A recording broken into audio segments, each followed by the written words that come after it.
Hello and welcome to another edition of the Paranormal Concept Show, exclusive to the PRUK radio network. I'm your host Paul Rook, and as always I am joined in the studio by the stupendous Kerry Greenaway and Richard Clements. Hello guys. Hello! I'm first this week. Yeah, you beat me to it, dear. Well, I said I'd mix it up, so yeah. How have you been? Sweltering. Oh, yes, well, yes, I suppose everyone might know we're going through a bit of a hot spell here in the UK. It's a good job sort of summer fell this week, really, isn't it? You know, sort of, it's the week of summer here in the UK. Yeah. Because I think it all... week. Yes, because I think it all packs up again at the weekend. Oh, that's typical, right? Yeah, I can't wait for the thunderstorms. Oh, well, we've already had a couple down here, haven't we, Lucky Kerry? you. Yes, we have. We've had a couple of stupendous ones. If a thunderstorm can be stupendous. I love a thunderstorm. Yeah, I do, actually. Yeah, sort of lying awake at night, the rain, the lightning, the hail, you name it. We had it. Yeah, we had the lot. We do. Absolutely brilliant. I understand you was a bit busy this weekend, Paul. Weekend just gone past. Yeah, I travelled all the way to Skegness. Took me ages to get there. And I featured heavily in the Parafest convention run by EAPI, Paranormal Investigations. Yeah, it was really good. I really enjoyed it. And one of the other guest speakers dropped out, so the organizer was like, Paul, can you do me a really big favour? And I was like, yeah, depends on what it is. And he's like, would you be a guest speaker? And I was like, oh, I don't know. Yeah, okay, I'll do it. You jumped at the chance. He's like, yeah, okay, maybe I will. Yeah. He actually went. What it was, can you be a guest speaker? And Paul went, yes. Yes, that's it. And Did you haggle over the fee? It was my first time doing a guest speaking ever. And I think I've done well. Everyone else said how good it was afterwards, and I had it recorded and it's on the Paranormal Concept Facebook group. Yeah, so it's really nerve-wracking. It's so different. It's a totally different thing, isn't it, from being like a podcaster, like doing what we do. And you think, well, you do shows every single week. It's great. You know, you should be able to do it really easily. But it's such a different ball game, isn't it, when you're doing guest speaking? Well, to be fair, I was sort of because obviously we've done radio shows. When we've done the pop-up radio show, we had about 10 minutes to prepare for it. Yeah. So I sort of tapped into that experience because I was only given 10 minutes to prepare for this speech, where other guest speakers had more notice and they come up with like PowerPoint presentations and stuff like that, and I didn't have any of it. So I was very much like, right, okay, I want to thank Gary Bradfield, who's the owner, for giving me 10 minutes notice for your speech tonight. Yeah. And then I explained a little bit about who I was, and obviously working with you two on the show and how that works. And obviously, I said, like, Richard, you know, you love the history side of things. Yeah. Kerry comes from it as a spiritual crystal side of things. And I'm just the brains behind the outfit. And I don't know why they all laughed, but yeah, well, I think maybe they knew me, you know. I do sympathise though, because when I did Sage, I was 2 days notice. So I was watching everybody else do these amazing speeches that took months to prepare, and I was like 2 days. Yeah, but I started with breaking the ice, just chucking in a few one-liners, you know. And I just talked about obviously the books that we've brought out and stuff, which are incidentally on the paranormalconcept.com website, so you can always go and have a look and buy the books there. So it was really good. Good Talked plug about there. the books and everything else. Nice segue that was, wasn't it? Yeah, that's it. And I was signing autographing the books as well that were sold at the convention. And I said, to increase the value of the book, obviously, mine autograph's quite common because I go out and about all the time. But people had to track down Richard, and obviously he goes out, but not that much. So True. he'll increase the book's value by £10. And then obviously they got to get Kerry's, and Kerry's autograph's going to be like gold dust because she doesn't leave the house. So that I think increased the value to about £150, I reckon. Yeah.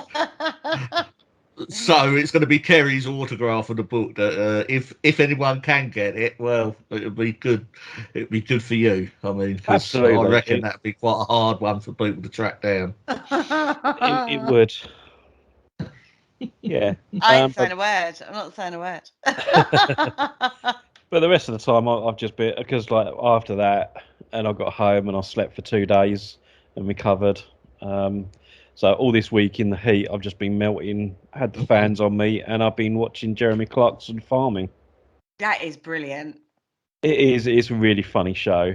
If you liked Top Gear and the Grand Tour, you'll love that show as well. Mm-hmm. Especially when he buys his Lamborghini tractor. Oh, it's just classic.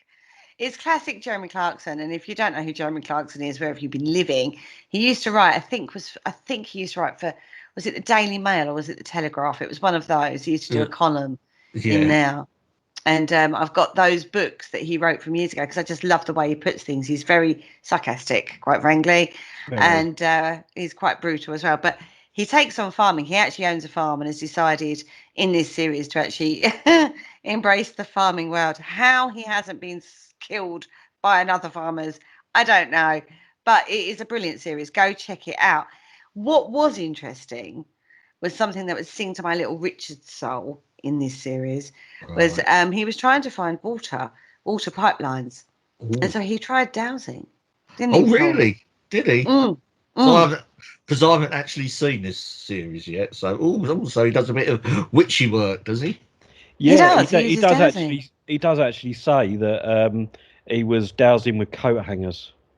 Oh right, he was doing rod dowsing, was he? So he didn't use a bit of hazel or a bit of natural wood then. But it is a really funny series because he has no clue, and it's quite obvious early on that he has no clue about what he's doing with farming. So he's got this advisor that gives him all the rules and regs of farming legislation. I bet he loves that. Cheerful Charlie, calls him Cheerful Charlie. Yeah, and he's always doom and gloom. He had one particular field, and he was making it a wetland for some of the wildlife and stuff to improve wildlife. And Cheerful Charlie turns up, and he's like, "You damaged the soil," and he's like, "What are you talking about? It's just dirt." It's like, no, there's compactual regulations of how much you can compact the soil and stuff, and because of drainage and whatnot. And Jeremy Clarkson's like, look, all they've got to worry about is Brexit at the moment. They're not really worried about me squashing some dirt. No, it's a brilliant series, guys. Go and check that one out. I thoroughly recommend that, and it's very funny as well. And I admire that guy. God, he takes on a challenge and a half, taking on the farming world. He does. I have so much respect for farmers. And if you watch the series, then you'll get a greater understanding of how difficult that particular line of work is. And it's so weather dependent. He's actually set up a farm shop as well. And it's about an hour and a half from where I am, so I might even get to go down there. Oh God, yeah. Yeah, go for it. I'll do that. What did he call the shop? I can't remember. Oh God, it wasn't Diddley Squat or something, was it? Oh, Diddley Squat Farm Shop. Oh right, yeah, that's what he called it. So when you open one of the doors, it just says Squat, the squat shop. Yeah. And he said, "What am I opening? A yoga parlor?" He said, "Because when he was doing like loads of middle-aged women squatting." Yeah. When he was doing the lambing, and he got all the sheep into the birthing barn or whatever, he actually called it Diddley Squat Maternity Unit. He did. Yeah, it's brilliant, and he has a lot of help. Obviously, Caleb is the main one. Cheerful Charlie and his long-suffering girlfriend Lisa. Amazing team he's got is all I can say that put up with him. Anyway, this brings us nicely into the topic for tonight's show. Now, absolutely ages ago, Paul came to the table. We were sitting around one night and we were going, right, okay, let's talk about show topics and whatnot. And Paul always comes up with these big plans and big ideas. And he went, Tree of Life. And I went, no. Oh. Straight away, right? Because that's quite an involved topic, believe it or not. Yeah. And even the picture of the Tree of Life angel was a bit very complicated. I do believe it was a tree of life and the cosmic egg. it was. It was, yes. Yeah. But which I said, leave it with me. Well, I said no, but I always go, leave it with me and we'll see where we go with it. So we need to break it down because it's not as simple as let's just do the Tree of Life and the cosmic egg. So we have to break it down into manageable chunks and get an understanding of each segment of this theology, right? You can't just, if you're going to delve down a rabbit hole, you know us, we go off in different tangents to make one point because it's never as easy as that. Right? Not with us, not with us, it isn't. Well, not with us, it's not. Anyway, guys. So the first point of this is to actually look at trees themselves, right? Because they're a whole ecological system all by themselves. Now, in the witchy world, which is where we're kind of heading in this particular one, there are certain trees that resonate and work and have a huge folklore and mythology surrounding them. Okay? Mm-hmm. And there are 9 sacred trees of witchcraft. There are actually 9 of them, right? Of all the types of trees that there are actually 9 sacred ones of witchcraft. So let's have a look at those tonight. So we're going to have a look at trees, and then we're going to, as I say, this is a part of a lengthier exploration, shall we say, to get to the point of where Paul goes, now I get Tree of Life and the cosmic egg. Yeah. Okay? Right. Yep. So we're going to just have a look at trees tonight because there is, like I said, huge mythology, huge folklore surrounding this. And a lot of this comes from working with the land, farmers, those kind of things. Yeah. So that's why it ties quite nicely into it. Absolutely. So let's start looking at the trees and start with the biggest and best, strongest, like the oak tree. Tell us about that one. Right. It's okay. Right. Okay. So the oak tree, right?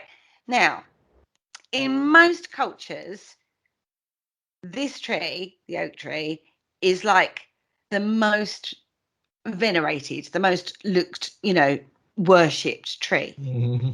Okay, because they associate the oak tree with their god. So if you was sort of Greek, you'd look at Zeus. If you was in like Italy, it'd be Jupiter. You know what I mean? So a lot of the Europeans look at the oak tree as a representation, an association with their lead god. Right. Okay. Is this why they touch wood for good luck? No, that's something different. We'll get onto that. Okay. Okay. Now, each of the head gods, as it were, always had dominion over the major weather patterns. So we're looking at rain, thunder, lightning. Those are the life-giving sources from the sky. So without rain, you can't grow plants, right? Yeah. Yep. Jeremy Clarkson's found that one out.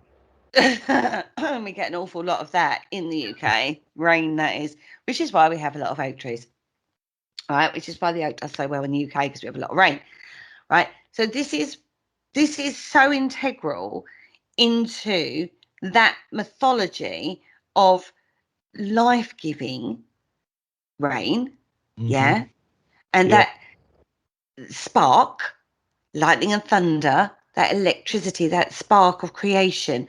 So that's why the association with the tree, with the god, with what it represents is so integral. Yeah, because oak trees also that? Yeah, because oak trees also been usually the tallest around, are probably more prone to lightning strikes as well, aren't they? Correct. It's also quite a Correct. strong wood as well, isn't it? And that's why they like to use oak in a lot of furnitures, and they're always good quality. Mm. Now, the oak's wood is actually it has a very high water content as well. Right. So between the high water content and the height of it, that's why they get prone to more lightning strikes. Right. Okay. Okay. It's spectacular. As Paul has sort of said, when a lightning does strike an oak tree, the results from that strike is very, very. Because they usually split, don't they? I mean, I've sort of seen, and they're not that uncommon. If you go into a woodland, you can usually pick out a tree that's had a lightning strike, and they do tend to split. Yeah. Yeah, you'll always. It's very iconic when you see an oak tree that's been hit. You can tell what's happened there. Do you know what I mean? So it's that power that it can incorporate and still maintain growth from. Yeah. Because it won't kill the tree. That's the laugh of it. The lightning strike doesn't kill it. It will split it, but it will still grow afterwards, which is why you get that the look of it. It's sort of crazy. It's an amazing tree. Now the Druids were very, very connected, shall we say, to the oak tree. They used to practice their rites in oak groves, and the Celtic word meaning knower of the oak tree is actually Darak. Right. Okay, or Glac Darak. I'm sure I'm not said that right. Celtic's probably got in there somewhere. I thought he was just clearing your throat. And also, you got to remember that the oak has quite a symbiotic relationship with the mistletoe, and that was one of the Druids' most potent and magical plants was the mistletoe. Yeah. Think of mistletoe now. That's sort of been delegated to kiss me under the mistletoe at Christmas kind of scenario, but it's actually a very potent and magical plant for manifestation and fertility. So and the oak tree has that symbiotic relationship with it. So it's, it's amazing when you start thinking about how people revered this tree. Now you take that a step further and think about how the old kings used to say they were chosen by the hand of God. Yeah. They would see themselves as personification of the God because they were chosen by God. So therefore they are, what they say is God's word. Yeah. So they then aligned themselves with the oak. That was like their tree. So they would wear crowns of oak leaves, basically to symbolize that they were the God walking on earth. Yeah, the Godhead. Right. Yeah. And they were also like, laurels of oak leaves were there. So when you think about it, it's that taking on that symbology of God, the connection of God with the oak tree. It's just like the king of trees, right? And even Roman commanders used to be presented with crowns of oak leaves for their victory parades when they won a battle. So this is how in our psyche it is as being like the king of trees kind of thing. And this is why. And even now, decorative icons of military, like medals and stuff, will have an oak leaf or an oak tree on it. Well, usually the class above the medals, you'll have the medal itself, but the class will be like a sort of like a laurel of oak leaves. Yeah, and this is why. Interesting stuff, right? Yeah. It is, yeah. Now, there is an old Irish saying. There's lots of different types of saying in folklore. And this one is about if the oak before the ash, then will only have a splash. If the ash before the oak, then will surely have a soak. Right. Right? So this is all about when their leaves first appear. Oh, I see. So if the oak leaf comes out before the ash leaf, then we're only going to have like a light rain or a light rain season, shall I say? Right, okay, yeah, that makes sense. Yeah. Whereas if the ash comes out before the oak, then we're going to have a very wet summer. You're going to have pretty rotten old summer. Mm. Oh, I see. I don't know how true that is. I haven't looked into the statistics of whether or not that's right. I haven't heard of that one before. I've heard of No. other ones, sort of the start of the year, of sort of, if people's turnips turn ripe or whatever, at such before such a date, we're going to have a good summer. But I haven't heard of that one before. No, I'd not, to be fair. Until I was looking deeper into this.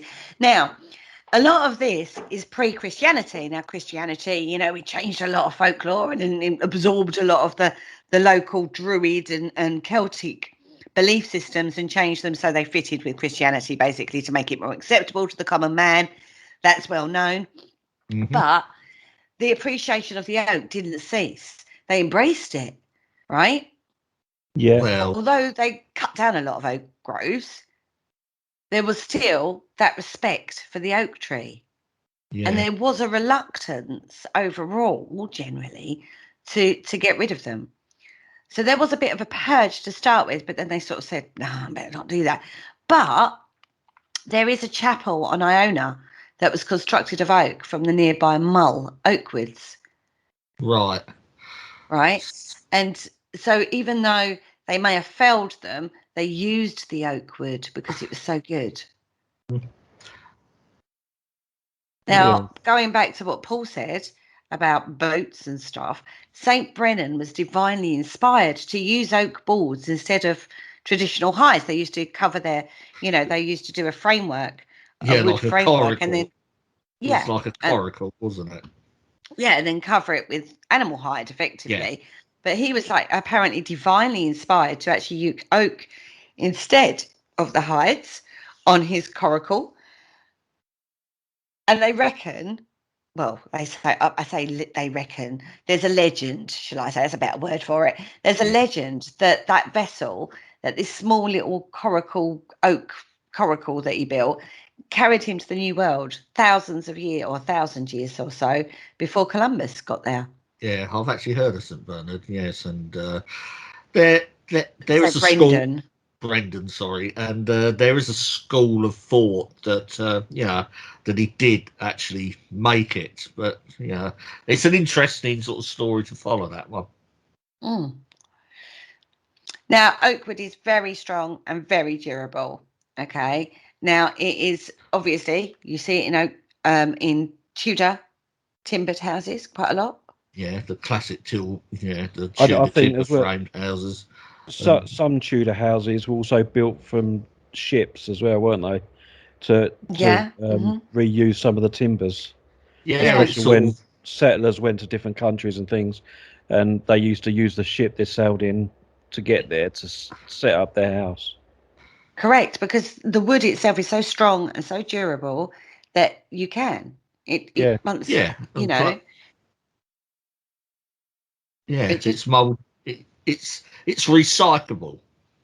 Easily recyclable. Because it's so strong. For what anything you want to really use it for. Yeah, and it's got a lovely colour to it as well. It's like a honey colour. Didn't they use the bark for leather tanning? Yep. Yeah.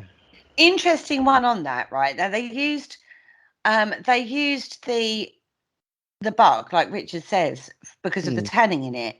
Now they also used in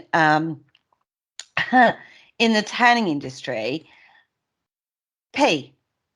Yeah, urine. Yeah. Yeah. They did. Now, when poor people, really poor people, if you lived in poverty back into day, then you would have a pot where you all went for a wee in, and you would sell your wee to the tanning shop down the road. And this is where the saying comes from, you're piss poor. Yeah. Because you haven't even got a pot to piss in. Yeah. You're piss poor. Excuse my French, but you'd be piss poor because you haven't even got a pot to piss in.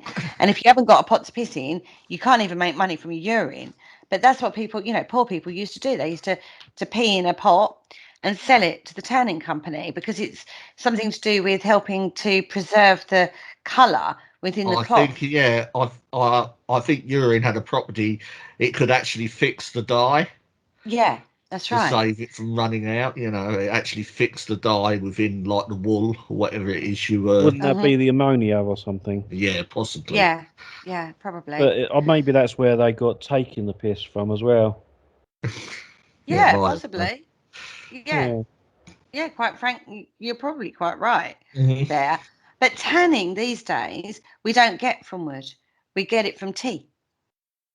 All right. Did you know that? No, I didn't. But this is obviously before we had tea Well, available.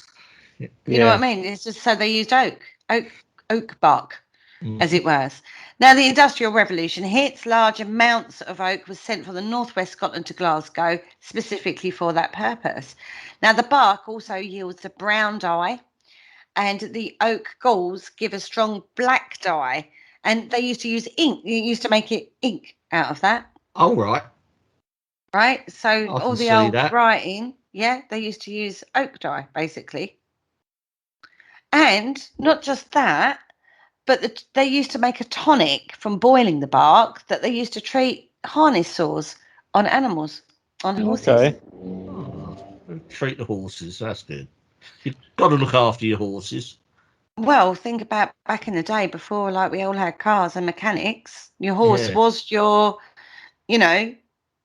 farming was off the back of a horse, wasn't it? Well, it was, yeah. So, and your mode of transport and all sorts of things. Your horse was your life. So it was really important to keep them well looked after. So, so even though they felled, they made use of every part of the oak tree. Mm. Seems to be a very versatile tree. It is very versatile. Now, there is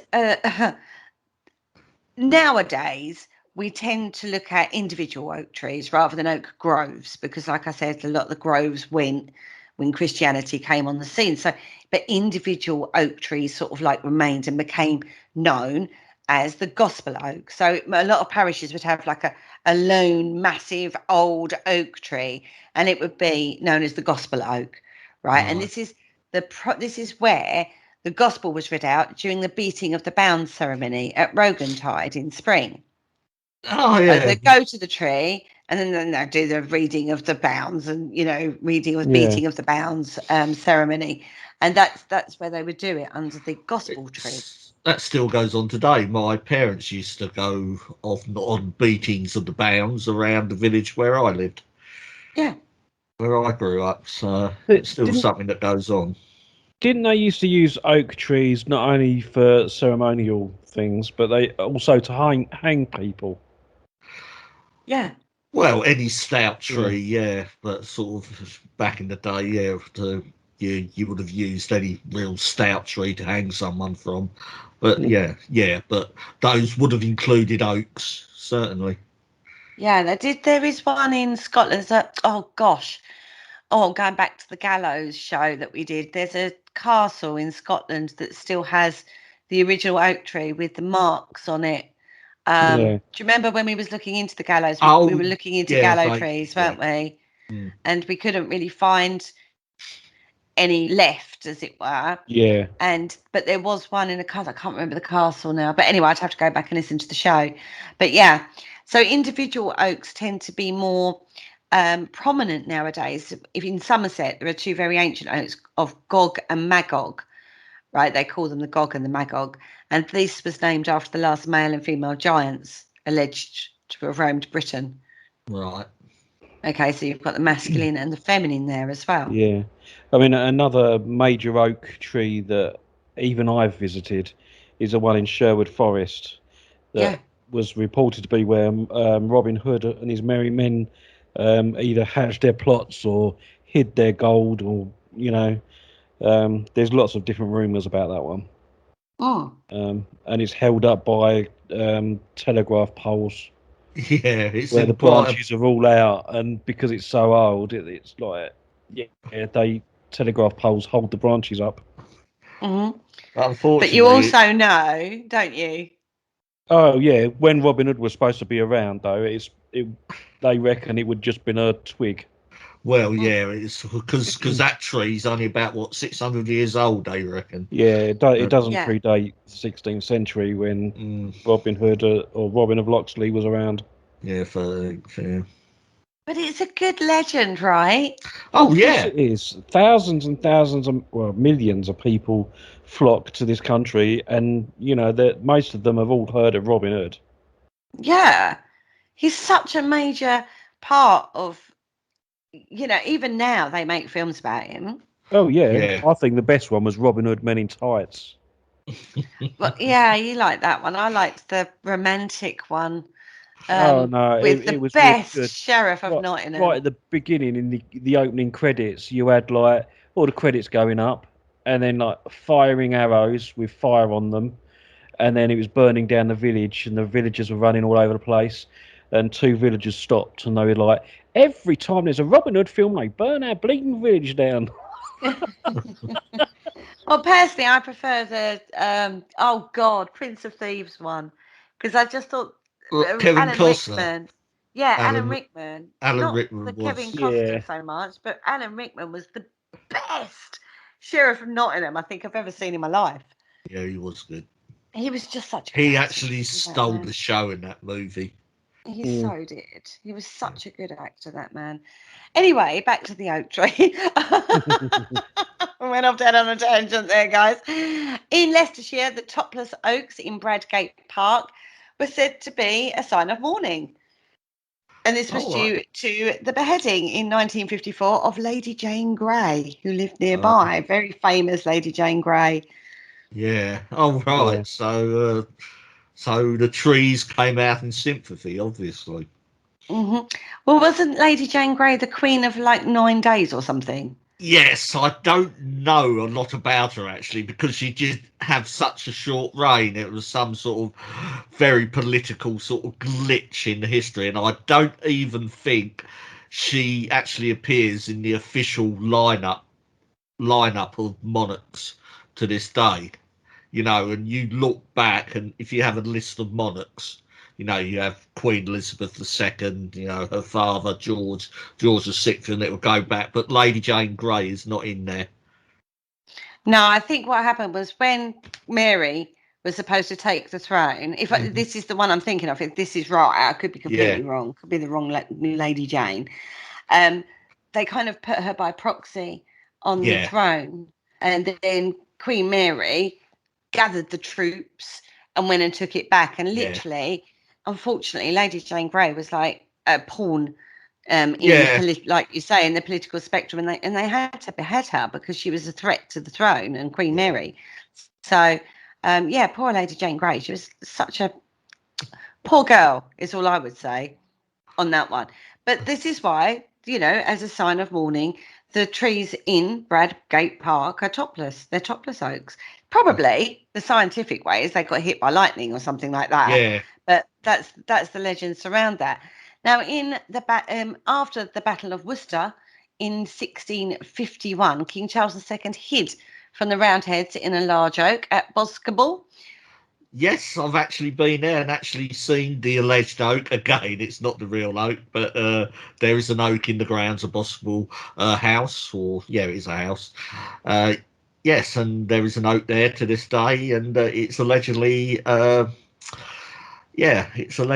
the oak where he hid after the Battle of Worcester, as you said, and during the Civil War, and even when we used to reenact it, it was quite common for royalist troops to take a sprig of oak and actually put it in our hats Hmm. as a field sign to identify that you were a royalist. Well, this is mainly because he instigated the 29th of May as Royal Oak Day to celebrate the restoration of the monarchy. Yeah, that's when he came back. Yeah, Yeah, yeah. after exile. And again, we have quite a romantic view of King Charles hiding in the oak tree, don't we? I suppose we do. Yeah, yeah. So sort of after the Battle of Worcester, his whole flight after the Battle of Worcester is quite a story in itself. But that is one of the highlights of it. Mm. Hiding in an oak tree, everybody. Yeah. The king hiding in the king of trees. Now, children would wear oak leaves, or better still, oak apples, which is basically acorns, as part of a custom that lasted until 1859 and continued well into the 20th century because of the royal connection. Yeah. Because of this Royal Oak Day that he instigated. How amazing is that? That's cool, isn't it? That's lasted how many years? I mean, it's fallen out of favour now. But yeah, well over 300 years, yeah. Yeah, I think it went into the late Victorian period. Yeah, probably would have done, yeah. Mm-hmm. And last but not least on the old oak tree, it is the clan badge of the Royal Clan Stuart. Yep. Right. Apparently so. Stuart's obviously James, our king, was a Stuart, wasn't he? No, Charles II was a Stuart, so That's who I meant. Yeah. Hence why we have Richard on the show. And he was a Stuart monarch, so yeah. And so the clan Stuart actually took the oak leaf as their motto or their sort of memento. So yeah. Huge mythology and folklore surrounding and this is just one of the trees so far. Yep. So these. Well, that's it.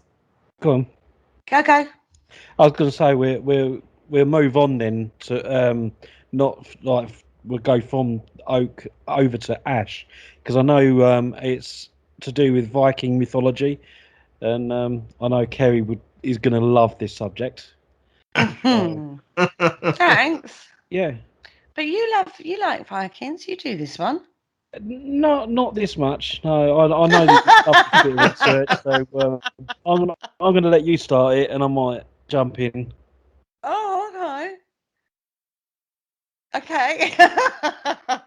Yggdrasil, the world tree, is Viking mythology, and it grew on an island surrounded by an ocean, in the depths of which the world serpent lay.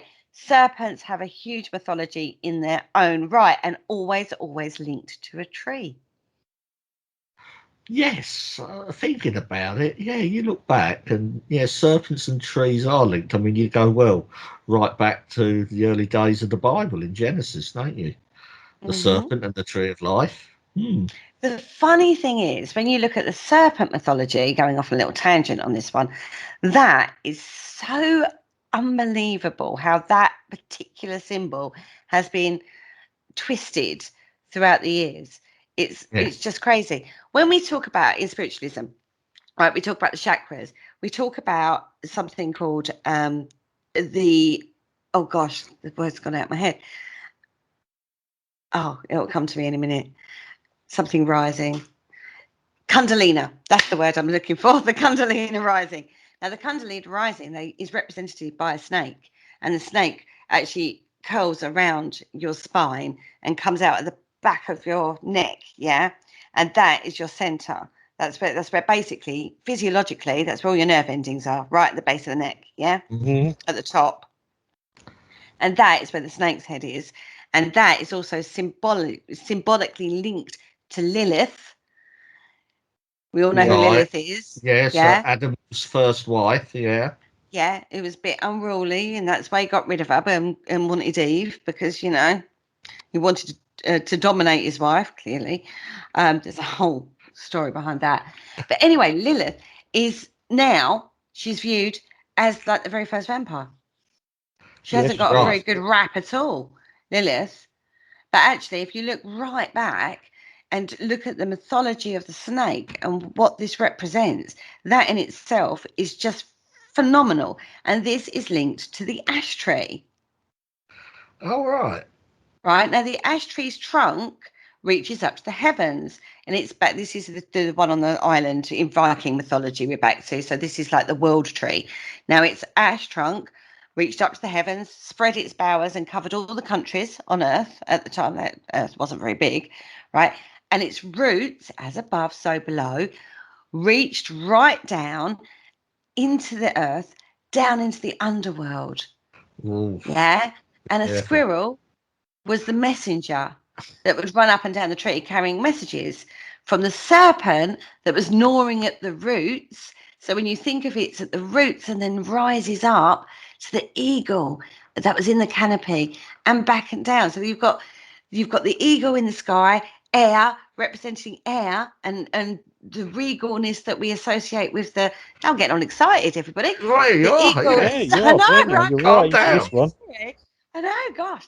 The eagle is representative of air in the king, the regalness of that. And then you've got the serpent right from the roots rising up, but you've got this squirrel that runs in between, right? Amazing. Okay. Mm-hmm. Now on the ground, so you've got the symbology of all of the elements in this, because you've got deer that feed on the ash leaves, and his antlers used to flow the great rivers of the world, water. Yeah. And the goat used to graze by the tree, and its udders. Get this, I want this goat. It didn't give milk; it used to give mead for the warriors in Odin's great hall.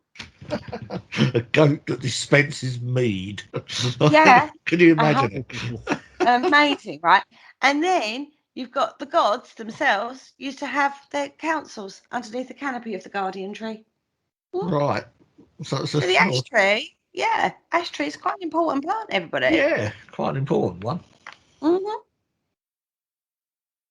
Odin was the chief god, right? Yeah.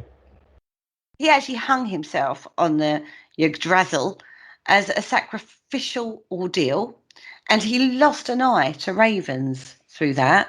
Oh, right. He So did. they come pet his eye out. They did. But the reward for that, and again, you've got life lessons going on here, right? So he sacrificed himself, lost an eye. Oh dear, tragic. Oh my God, right? But he was actually rewarded with insight and wisdom. And obviously, the wisdom gave him the knowledge of the system of the runes, Right. Cool. which our lovely Andy Mercy has spoken to us about. Yeah, we'll have to get him on now. Quick. Tell us about it, Andy. Yeah. Andy, what you needed. Both he and Thor, who was the god of thunder, they both possessed magical spears made of ashwood. They did. Okay, so mortals would actually make spear shafts out of ash as well. Yeah. And they used to make their bows out of it as well. See, in the UK, we would tend to use yew, but over in Viking land, God. Scandinavia, you mean? Thanks, Rich. God, your geography is so wonderful. Yeah, Denmark, Norway, Sweden, Clacton, where the Finland. Vikings lived. Just outside Yeah. Clacton. Viking land, yeah. Yeah, just try Scandinavia. We know where. I'm so good on the spiritual stuff, but when it comes to normal everyday stuff, I'm pretty crap, aren't I? Oh, dear. Anyway, so where was I going? Over in the Scandinavian lands, they would use ash, but also there's a symbology of that, isn't there?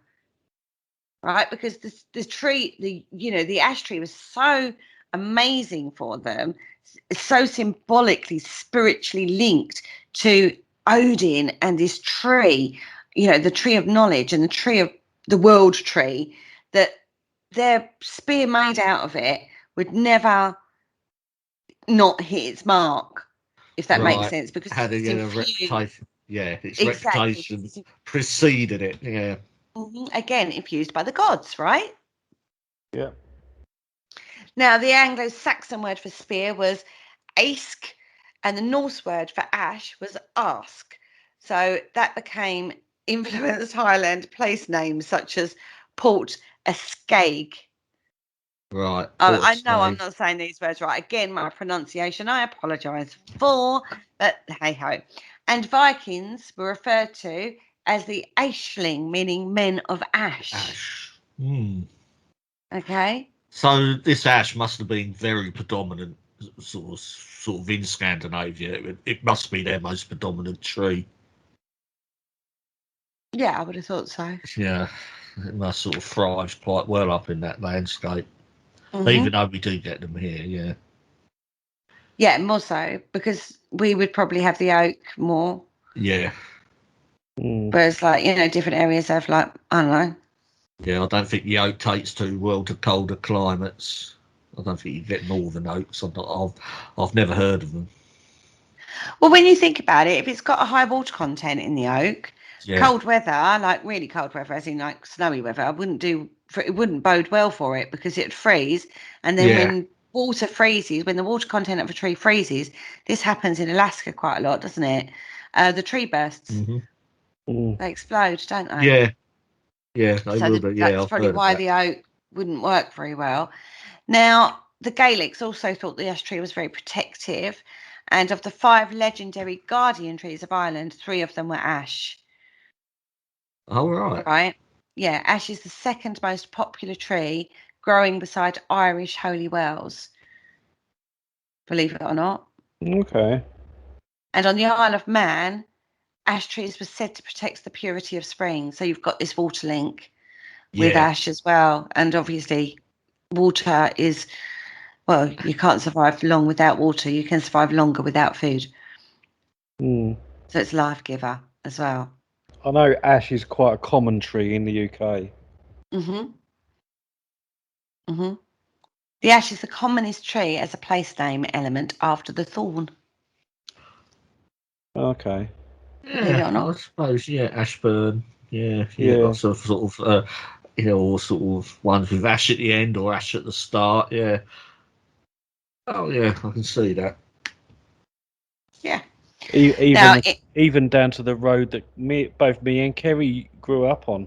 That started with ash as well. did it? Yeah. Ashburnham. I lived there. How did you know I lived there? Because I lived in one somewhere else. We've obviously talked about this before. You have told me before. I wasn't speaking to you. Because I don't remember this conversation. Was I drunk when we had this conversation? Probably. Probably. No. Every time you're drunk, you walk into the cars, but no, it Yeah, wasn't true. then. Yeah, true story. That's a Yeah, true story. absolutely. Yeah. Yeah, my first house ever with my parents when I was a baby was Ashburnham Road. Yep. And I lived in Ashburnham Road somewhere else. Hmm. How spooky is that? That's crazy, isn't it, everybody? Yep. First paranormal experience I had in Ashburnham Road. Different story for a different day. Anyway, in British folklore, the ash was credited with a range of protective and healing properties. A lot of these were related to child health. Now, bearing in mind, go back in the day, child mortality was actually quite big, right? Yeah. Really bad. So, newborn babies were given a teaspoon of ash sap. That's all I can say to that one. Nice. Yeah, right. Children, those with weak limbs, bad limbs, or Yeah. had a cleft, sorry, their limbs were bad. Sorry, I've gone off in a brain tangent there. Right. They would pass them naked through a cleft in the ash tree or ash sapling to cure them. Right. Now, the cleft was very rarely natural. They used to make it for that purpose. So they'd cut the ash to make the cleft, hmm do the children thing. Yeah, whole Yeah. ceremony, pass Yeah. the child through, and then bind it back together again after the ceremony. Okay.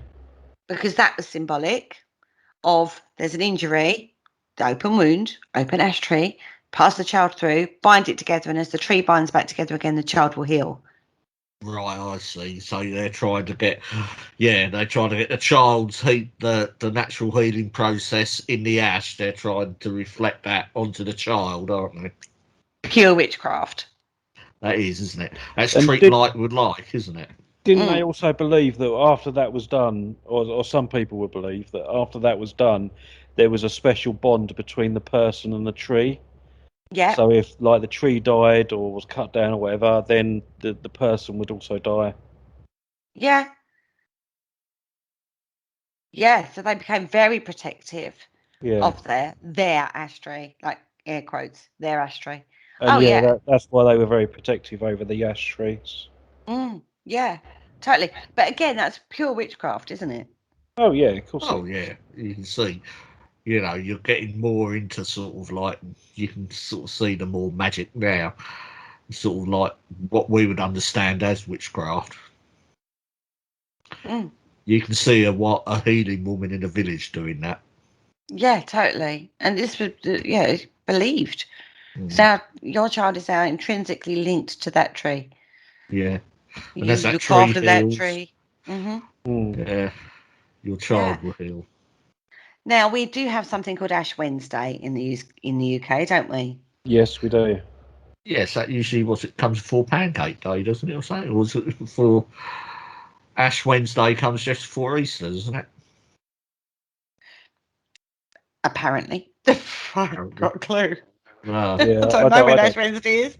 It's one of those holidays periods that we don't know much about. Yeah, but there isn't actually any particular reason, religious reason, why the ash tree is associated with Ash Wednesday, apart from the name. yeah. So whether or not this particular process of the healing the children thing happened on that day, that's a possibility, and that's been lost in the annals of time. Yeah. Yeah. Who knows? But it could be that was why it became Ash Wednesday. I don't know. I'm just putting out an assumption there. Yeah, that's sort of a Christian practice that's been lost in the midst of time. Yeah. But didn't Exactly. in some parts of England didn't children used to bring twigs of ash that had just been budded to school, but anyone that failed to remember to bring the one was just like beaten on the feet with these kids that had the twigs. Yeah. That's nice of Yeah. them. That's Cool. what it's all about. So That's yeah, typical cruel children, I'm isn't going it? to take that up. I'm going to go. Yeah, that sounds quite fun actually. Yeah, Not because obviously not for not to children, but just walk around with a big ash branch and just. Have you remembered your ash tree? No, bang. Have that. God. There is a Got violent to do streak it. in our Ash Paul Rook, Wednesday. isn't there? There is a violent streak in our lovely Paul Rook. We don't allow him to embrace it very much, but Oh, you've got to do it. It's Ash Wednesday. It's tradition. now the actual wood of the ash tree is actually very strong, tough, and elastic, which is why it makes good for spears and for bows and things like that. But they also used to use it for chariot and coach axles. oh yeah, if it's that strong, yeah, because your axle of your coach or your cart would be the main sort of weight bearing part of it. But also because it's got that elasticity to it, it's got movement within it. It can take strain quite nicely as well. So they used to use it for oars when you think of the pressure of an oar with water and tool handles and weaponry and all that sort of stuff. Yeah, It has that bend a little bit. It has got a bit of a spring to it. Yeah, I suppose, particularly with things like oars, yeah, because if they had no bend in them whatsoever, they would just break, wouldn't they? Once you put any pressure onto them. And they're quite straight. They grow quite straight as well. Strong, straight poles. Yeah, that's after coppicing, isn't it? Yeah, that's right. And actually, if you coppice an ash tree properly, then it will produce poles almost indefinitely. It will just keep going on it. Yeah, because there's one in Suffolk, isn't there, that has been sort of coppiced and looked after, and I think it's over 1,000 years old, but it's still producing straight limbs. You do have to sort of work them, but you usually get them down riverbanks and places like that. One thing I learned a very long time ago when I used to do scouting actually and going camping, using ash wood was one of the best woods to use on a fire because it burns for longer and chucks out more heat than most wood. Yeah, you can burn it green or dried, can't you? Yeah. So you don't Yeah, and have to actually, there is a freeze Latin name called fraxinus, and that actually means firelight. Yeah. I That's the couldn't remember what That's the that was called, Latin so I didn't name. mention it. But yeah. Yeah, that's the Latin species name for the ash tree. Is fraxinus, and it used to be used as a Yule log. Yeah, but no. I thought the Yule log was a Swiss roll with chocolate on it. Well, it is now. because very few people, well, nowadays it's more of a thing, isn't it? But back in, 20, 30, 40, 50 years ago, it fell out of favour having a fire in the house. It went all over to gas, didn't it? And things like that. Very and that's few come back houses in. have They sort weren't of built. open fires. I mean, do they? Although whereas the open nowadays, fires are coming back into fashion, aren't they? So maybe Yeah. it'll come back as well. Yeah. Oh, yeah, Rich. Loads of people have a log burning fire now. Oh, right. Mm. Not the old chimney salt. You can No, buy them, can't you? they have a wood burner. I know what you mean. Yeah. Sort of got a proper fire and a grate in Mhm. the hut. Yeah, I see. That's it. And the traditional wood for the Yule log was an ash because of the length of time and It was how long it would burn. smouldering, yeah, because Yeah, it would go on for ages. Mm. right. And if you didn't have a log of ash, sorry, I'm still on oak in my brain. They would actually tightly bound bundles of coppiced ash rods together, and that's where we get faggots from. Oh, Yeah. yes. A faggot of sticks. That's right, yeah. Yeah. See? Whole mythology surrounding in the ash tree. There is, isn't there? Amazing. Isn't it amazing what you learn? Yep. Right. So let's look at the next one. Okay, yeah. So we're moving on to the apple tree, are we? Apples, is it? Apple. Yeah. Yeah. They make amazing pies. What, apple? Yeah, apple pies, apple crumble. Either one works for me. Yeah, we love it. Ah, now apples are amazing fruits in themselves, but the tree itself is absolutely amazing in its own right as well. Now, where do we start with the apple tree? The symbology of the apple itself, just straight away. If I said the apple tree, your head goes Adam and Eve, Yep. right? Yeah, but that's not strictly true though, because it doesn't actually specify in the Bible that it was an apple tree. Correct. It doesn't. It However, says it's the tree of knowledge, wasn't it? Yeah, that's tree right. that Yeah. sprouted through knowledge or something like that, yeah. The reason we have this association that it's an apple tree in Christianity actually comes from Greek, and comes from the three goddesses of Olympus, Hera, Athena, and Aphrodite. Now, they instructed Paris to choose the most beautiful amongst them to assign her the golden apple. All right. So old Right? Paris had to make a choice, did he? He did. Ah. And the golden, or the apple tree, was actually in the garden of Herodes or something like that. Yeah. And if you think about your trials of Hercules, or Heracles, Paul, one of Yeah. his trials. Yes, that involved an apple, and you can read that in my book as soon as I finish writing it. Yeah. And that's what they're referring to. So he was set this task to go and get this apple from this tree in the garden, that was protected, to then give to one of the three ladies of Greek mythology. And that's why we associate the tree of knowledge in the Christianity version with it being actually an apple tree. Mm-hmm. Not only that, but if you cut an apple, you've got 5 seeds. Yes, you've got that very distinct. You're cutting it across ways, aren't you? You mean? Yeah. Mm-hmm. Yeah, you've got that very distinctive flower in the middle, haven't you? Correct. Which is linked to Venus, which is the Roman god of love. Okay, I didn't know that. The planet in the sky, Venus, the Roman god of love. In Greek mythology, it was Aphrodite. So Aphrodite is Venus, effectively. Right. I didn't know that. Yeah. So you've got that symbology linked there too with the apple. Okay. Now, in Celtic culture, according to which tree that lives on Earth performed a double function. So on one hand, it was the emblem of magical powers, and then on the other hand, it was the home for the fairies that populated the woods and forests, right? Yeah. So again, you've got this leading role.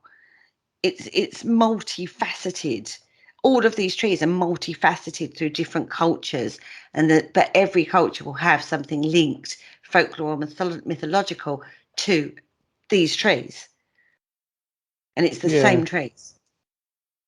Mm-hmm. Hesperides, that was the garden I'm talking about. Yeah, going back to the Greek mythology, there was an apple of discord, and then the golden apples as well. Now, the golden apples are the daughters. They've renamed the golden apples. They're golden delicious now. The golden apples actually refer to the daughters of Atlas and Hesperides that lived in the garden where the apple tree grew, basically. And the entrance to the garden was actually guarded by a dragon who, going back to your Trials of Hercules, Hercules, he killed him to get to the apples and the wealth that was inside, i.e., the ladies. Don't tell you that. Don't tell you that in general Greek mythology. See, in the Disneyfied version, they catch the dragon and it becomes toothless. Oh, poor toothless dragon. Now, going back to Paris, he had to decide, didn't he, between Aphrodite, Hera, and Athena by giving her a golden apple. That started the Trojan War. Oh, bloody hell. And hell have no fury than a goddess scorned by the time I mean, the Trojan War. All over a bloody apple. Honestly, poor and Paris, who Paris fancied. He was onto a non-starter there for a start, weren't he? Hera, Zeus's wife. You've got Athena. Well, she was the goddess of war, wasn't she? Athena. Yeah. And then the goddess of love. I mean, come on now. Yeah, but you've got to pick which one's the most beautiful. I thought the Trojan War was more about Helena of Troy. Well, that comes later, obviously. It started with Trojan Paris. War 1 and Trojan War 2. Yeah, possibly.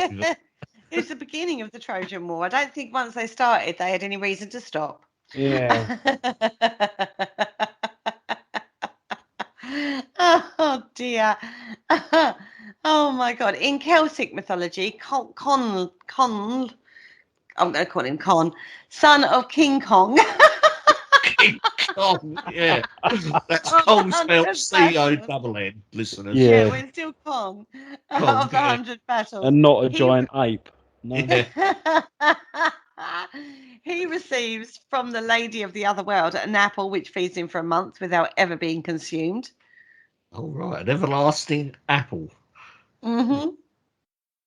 A lot of this is to do with eating apples, I have to say. In Breton mythology, an apple is eaten before prophesying. Prophesying, is that the right word? And because we've got this link between the other realm, like the fairy world. Yeah. It is a link to that. So it grows in Avalon. So you've got this link between crossing realms again coming through on this one. I see the Breton connection if it's connected to Avalon, because that sort of area, sort of Brittany and France and sort of Cornwall were very closely linked together back in the day. Well, when you say like Breton mythology, it's Britain, isn't it? Britain mythology, British, and no, it's more West Country. Avalon's, no, but Avalon's something to do with King Arthur. Correct. Yeah. The islands that would come and go. Yeah. Again, that mythical island, isn't it? Yeah, and when Merlin was doing his magic lessons, he used to do that under an apple tree. He would disappear. Yeah, but Breton means Brittany, but they were very closely linked to the ancient Cornish. Yeah. So yes, it's still pretty much British mythology for our American cousins. It's not quite, because you've got like parts of you've got to remember how we got invaded and where various people sort of settled. Yeah. So down in the West Country, it kind of Yeah, because Brittany is quite low. It's that part of France that sticks right out. That is Yeah. basically Brittany. You've got the Bay of Biscay on the Spanish side, and literally, virtually, if you go straight up from the tip of Brittany, if you go straight up, you're going to hit the West Country, sort of Somerset, Avon, and places like that. So when you think of like the Vikings coming over, they kind of hit the other side. Yeah. All the way through, Yeah, like but you're just the complicating east things side. now. Yeah. Well, okay. Anyway, in China, let's go to China. Let's see what conversation that racks up. The apple blossom is used as a sign of mourning, and basically, again, you've got the symbolism even of the transition of life from life to death, and that time of mourning while the spirit passes through into the other land. It's very ethereal. Yeah. They see that as that. Now, goodness me, this is becoming quite a big one, isn't it? The old apple tree. Now, they are the archetype of the great mother and a triple aspects of the virgin mother and elder, right? The mother, maiden, and crone, we call them these days. If I put it as virgin mother and elder, most people wouldn't relate to that. But if I said mother, maiden, crone, we all know what that means. And that's linked very much to the moon cycles as well. Oh, right. Right?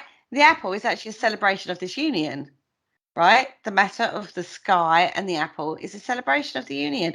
And that's why we get the sky link with the apple, because of the mother, maiden, crone cycle of life. Oh, it's a Lion King now, isn't it? Yeah, I'm going to start singing in a minute. I'm not.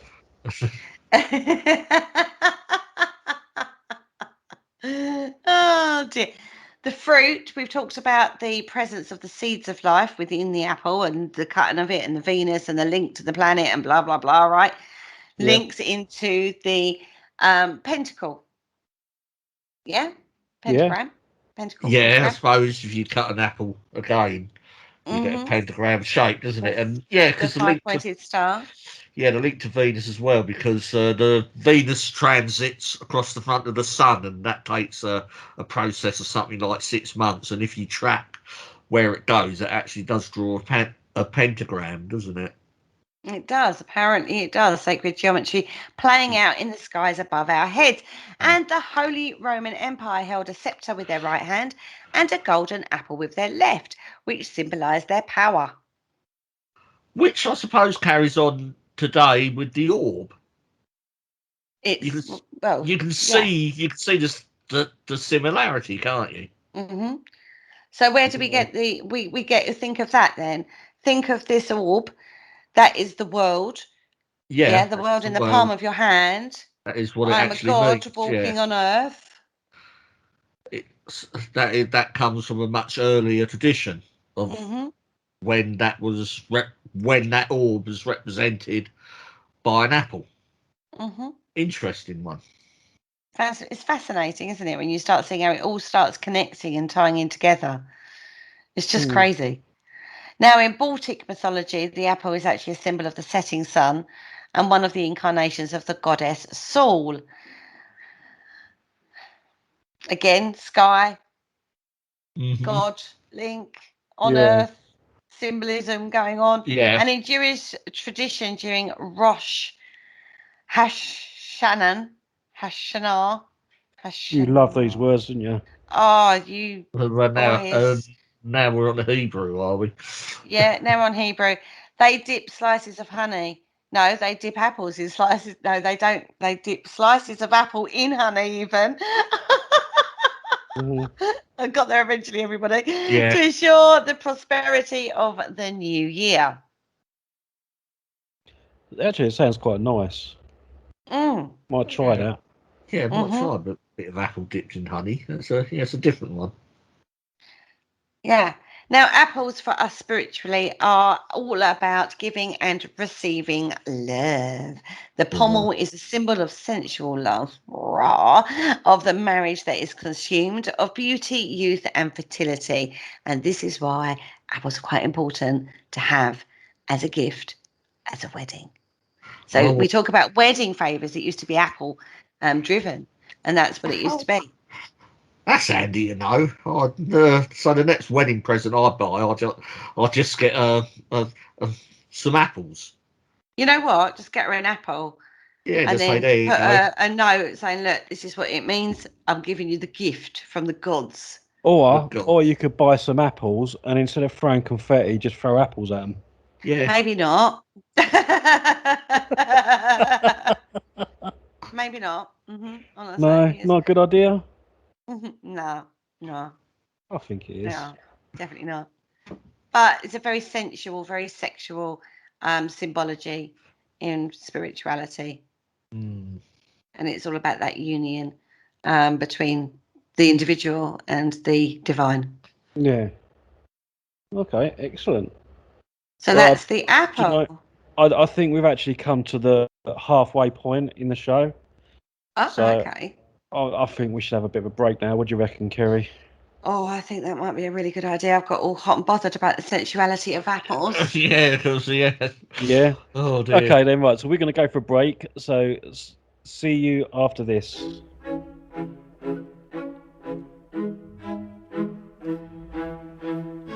Hello, Harry Price here. If there's nothing me and my friends enjoy more here on the other side, it is to sit back and relax and listen to the Paranormal Concept Show, right here on the PAUK Radio Network. Broadcasting a plethora of interesting and informative content for all your paranormal needs. Find them across social media to keep up to date with forthcoming shows and all their other adventures. Hello, is there anybody there?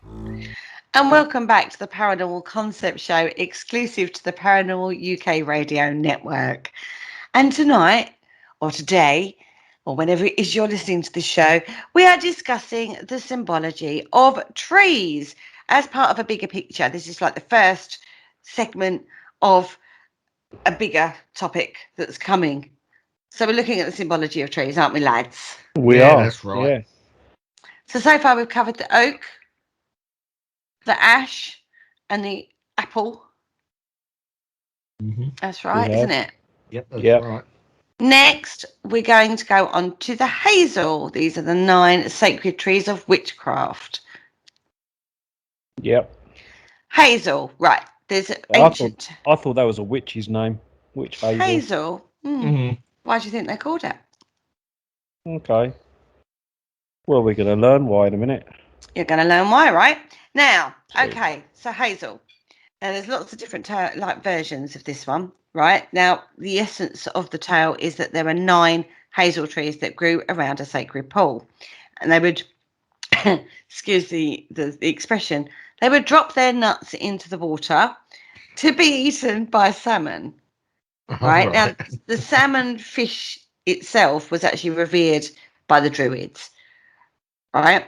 So they would absorb the wisdom of the hazel tree. What, through eating the salmon? Through eating the salmon. Okay. Right? Now, the number of bright spots on the salmon was supposed to indicate how many nuts they had eaten. Right. Now, in one variation of the tale, there was one particular salmon who was the recipient of all of these magical nuts. And a druid master, to become all-knowing, would have to catch that salmon and then instruct his pupil, because you always have like a master and a pupil, right? To cook the fish, but not to eat any of it. However, hot juices from the cooking fish splattered onto the apprentice's thumb, which instinctively shoved in his mouth to cool off, and thereby he had the fish's wisdom. Now, this particular lad was called Fionn Cumhale, even. Sorry, I got that wrong in my head. And he went on to become one of the most heroic leaders in Irish mythology. All right, all for sticking his thumb in his mouth. After cooking the fish. A salmon. Mm-hmm. Yeah. It should have just had an apple. Yeah, he would have cut a lot of this out. Now, the Gaelic word for hazel is coll, and when you go to Scotland and places like that, you'll hear the word coll quite a lot. Like we have a lot of ash, they have a lot of coll, right? Yep. So you've got the Isle of Coll, and Bar Cool Chewin, Yes. Right? They're both in Argyllshire. Yeah. That's right up the top, isn't it, of Scotland? Yeah, that's sort of on the that's on the west coast, right at the top, sort of the islands and stuff. Yeah. Right next So- to Clacton. Funnily enough, I was actually looking at a lighthouse up there today. Really? Mm. Is there a spooky story connected to it? I hadn't quite got that far. Oh, right. Oh. It's actually, there's an Airbnb up there. I was looking at Airbnb for lighthouses Cool. today. Anyway, that's a different story completely of why I was going down that particular avenue. And it is place names are the most common. So you'll get Clan Colquhoun and stuff like that, all derived from this hazelnut. Right. Right. And even in Anglo-Saxon, hazelnut, hazel meaning cap or hat. And when you think of the cap of leaves on the nut of the tree, that's where we get that from. Right. Right? Oh, God, it's crazy. Yeah. I'm not very good at pronunciation, guys, as you all know. Now, hazels frequently grow as a clump of slender trunks, and when they do adopt a one trunk canopy tree shape, they readily respond to coppicing. So again, really good for this coppicing work that they do. Yeah, so And good if they, for yeah, so making, if they carry on. It's good for making fence poles and stuff like that, I should imagine. We talk, hazels are very, very good for that sort of thing, right? And actually, if you do the coppicing on a hazel, it actually doubles its lifespan. Yeah, I can imagine. Yeah, if you manage any tree right, it will, you can coax it to get a lot more yield from it over a longer period of time. Again, it's very elastic, the wood from a hazel. It's very elastic. So it was great for staffs, and it got used for like "thou shalt not pass" staff kind of thing. Yeah. Yes, staffs, staff fighting and all that, yeah. Hazel. That would have been made from hazel. Self-defense, smacking crap out of each other with a staff. Mm-hmm. They used to use hazel staffs for that. And it was favoured by pilgrims as well, and shepherds, and all that kind of thing. So walking sticks and crooks and staffs and sticks to hit each other with and all that sort of thing were all made of hazel. Oh, I'll have to get myself a hazel staff. I've got a hazel wand. Perhaps I should perhaps I should get a staff as well. I quite fancy myself walking around with a staff. You have to be a master, though. Yeah, that's true. If I bump into someone with a bigger staff than mine, yeah, I could be in trouble. I could be in trouble. Yeah. That's when you use one of the like the unforgivable curses with his wand. Yeah. Now, we've said it's very elastic, so it's very pliable, the hazel. So when it's young, the hazel shoots, you can bend them really easily. And so that makes them, like you said, ideal for weaving, wattle hurdles for fencing, or even house walls and stuff. Used to use hazel, and then they'll daub them with mud and lime to make the house. But mud, lime, and dung, usually, isn't it? They use this mixture of. But the essence of that, the framework, the foundation of that would be hazel. Yeah, a good wattle and daub structure, they last for centuries. They sort of discover them in old houses and behind walls where they sort of get bricked up and stuff. And, and they're still just as good today as the day they were sort of laid down. Yeah. And they even use them in the roofs, thatched roofs. Yeah. They pin the thatch, don't they, with like a U shape. Yeah, hazel sort of fork, a fork of hazel, yeah. Yeah, that's what they use. And look at divining. Hazel, or forked twigs of hazels were favoured by diviners. Yeah. And they're really attuned to water, going back to the mythology of them growing around the sacred holy water well and dropping their nuts into the water. I think someone was having on with that one. I'm so sorry. I can't get over Put yourself together, woman. Yeah, not that type of show. I'm still hot and bothered. I think someone was having them on with that. Yeah. Now, hazel leaves are usually the earliest native ones to appear in spring and often the last to fall in the autumn. And they were used as like food for cattle. All right. And there was also a belief that they could increase a cow's milk yield. Right. Okay. So hazelnuts and hazel trees became quite integral into everyday life because they were plentiful, easily stored, great for all sorts of things that you'd need the wood for. So, even the nuts, right? Hazelnuts, great, right? We eat hazelnuts, lovely. Yeah, at Christmas. Mm-hmm. Yeah. Ground up, mixed with flour, more nourishing bread. Yeah. And if you cultivate hazelnuts, they're called filberts, and they take their name from Saint Philibert. Saint Philibert's Day is on the 20th of August, and that is the day that the hazelnuts were supposed to start ripening. All right. Okay. Oh dear. Hot Cross Day on the 14th of September was traditionally given as a school holiday for children to go nutting. Now, this persisted in England until the First World War. Right. Right? And then it stopped. Travesty.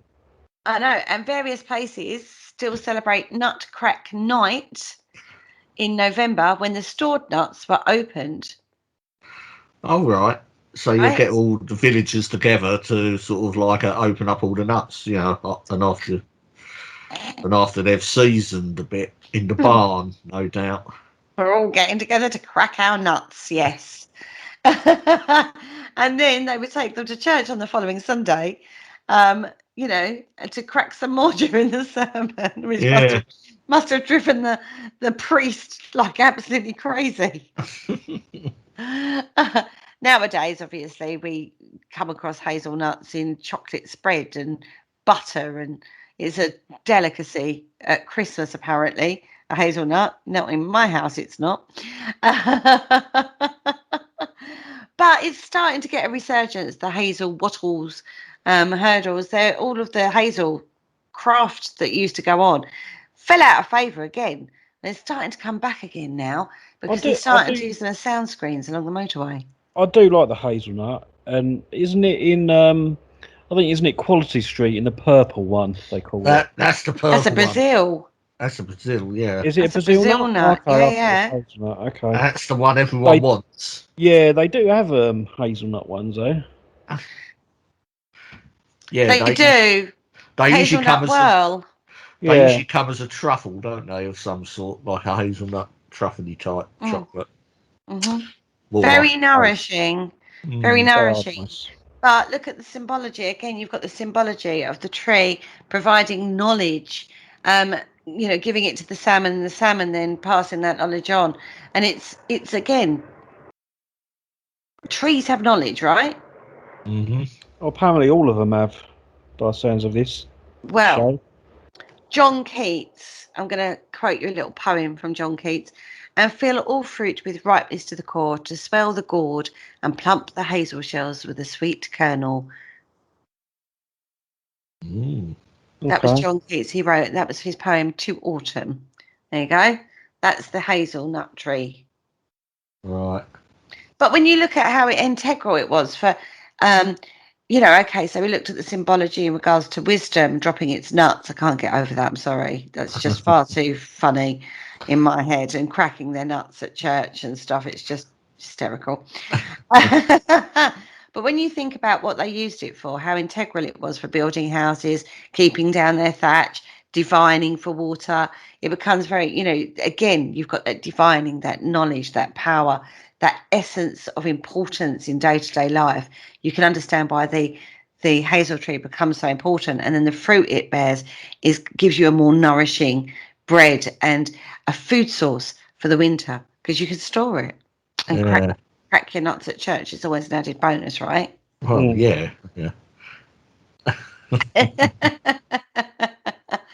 Let's have a look at the alder tree. When Deirdre of the Sorrows of Irish mythology eloped with Naos, son of Usna, they fled from Ulster to Alba, which is in Scotland.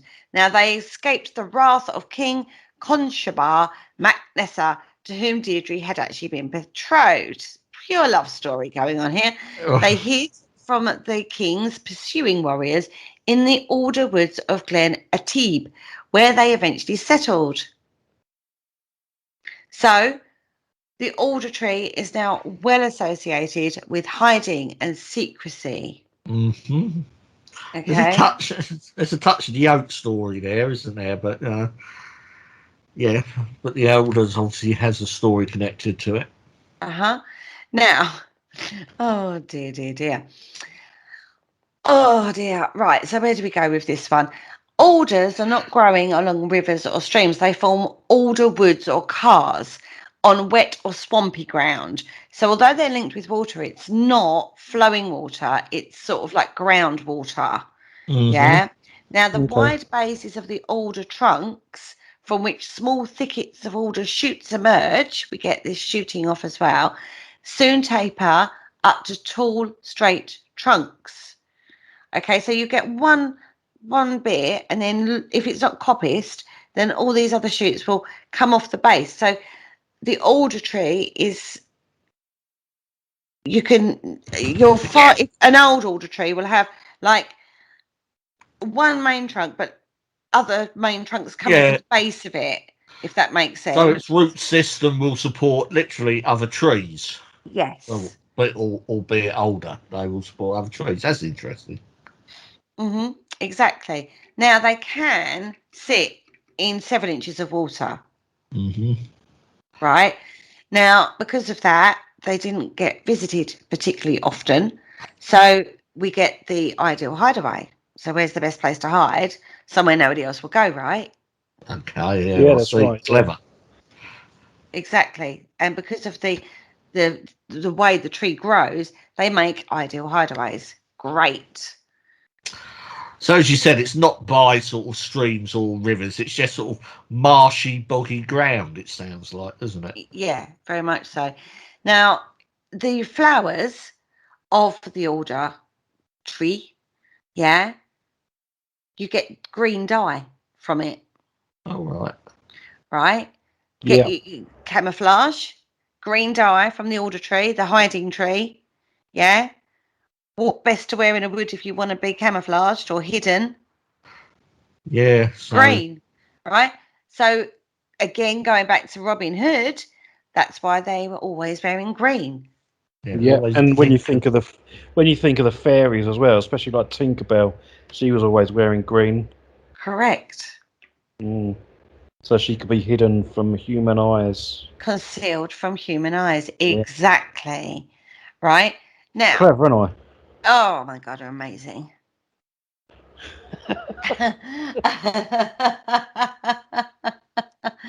Now, the Irish believed it was unlucky to pass an alder tree on a journey.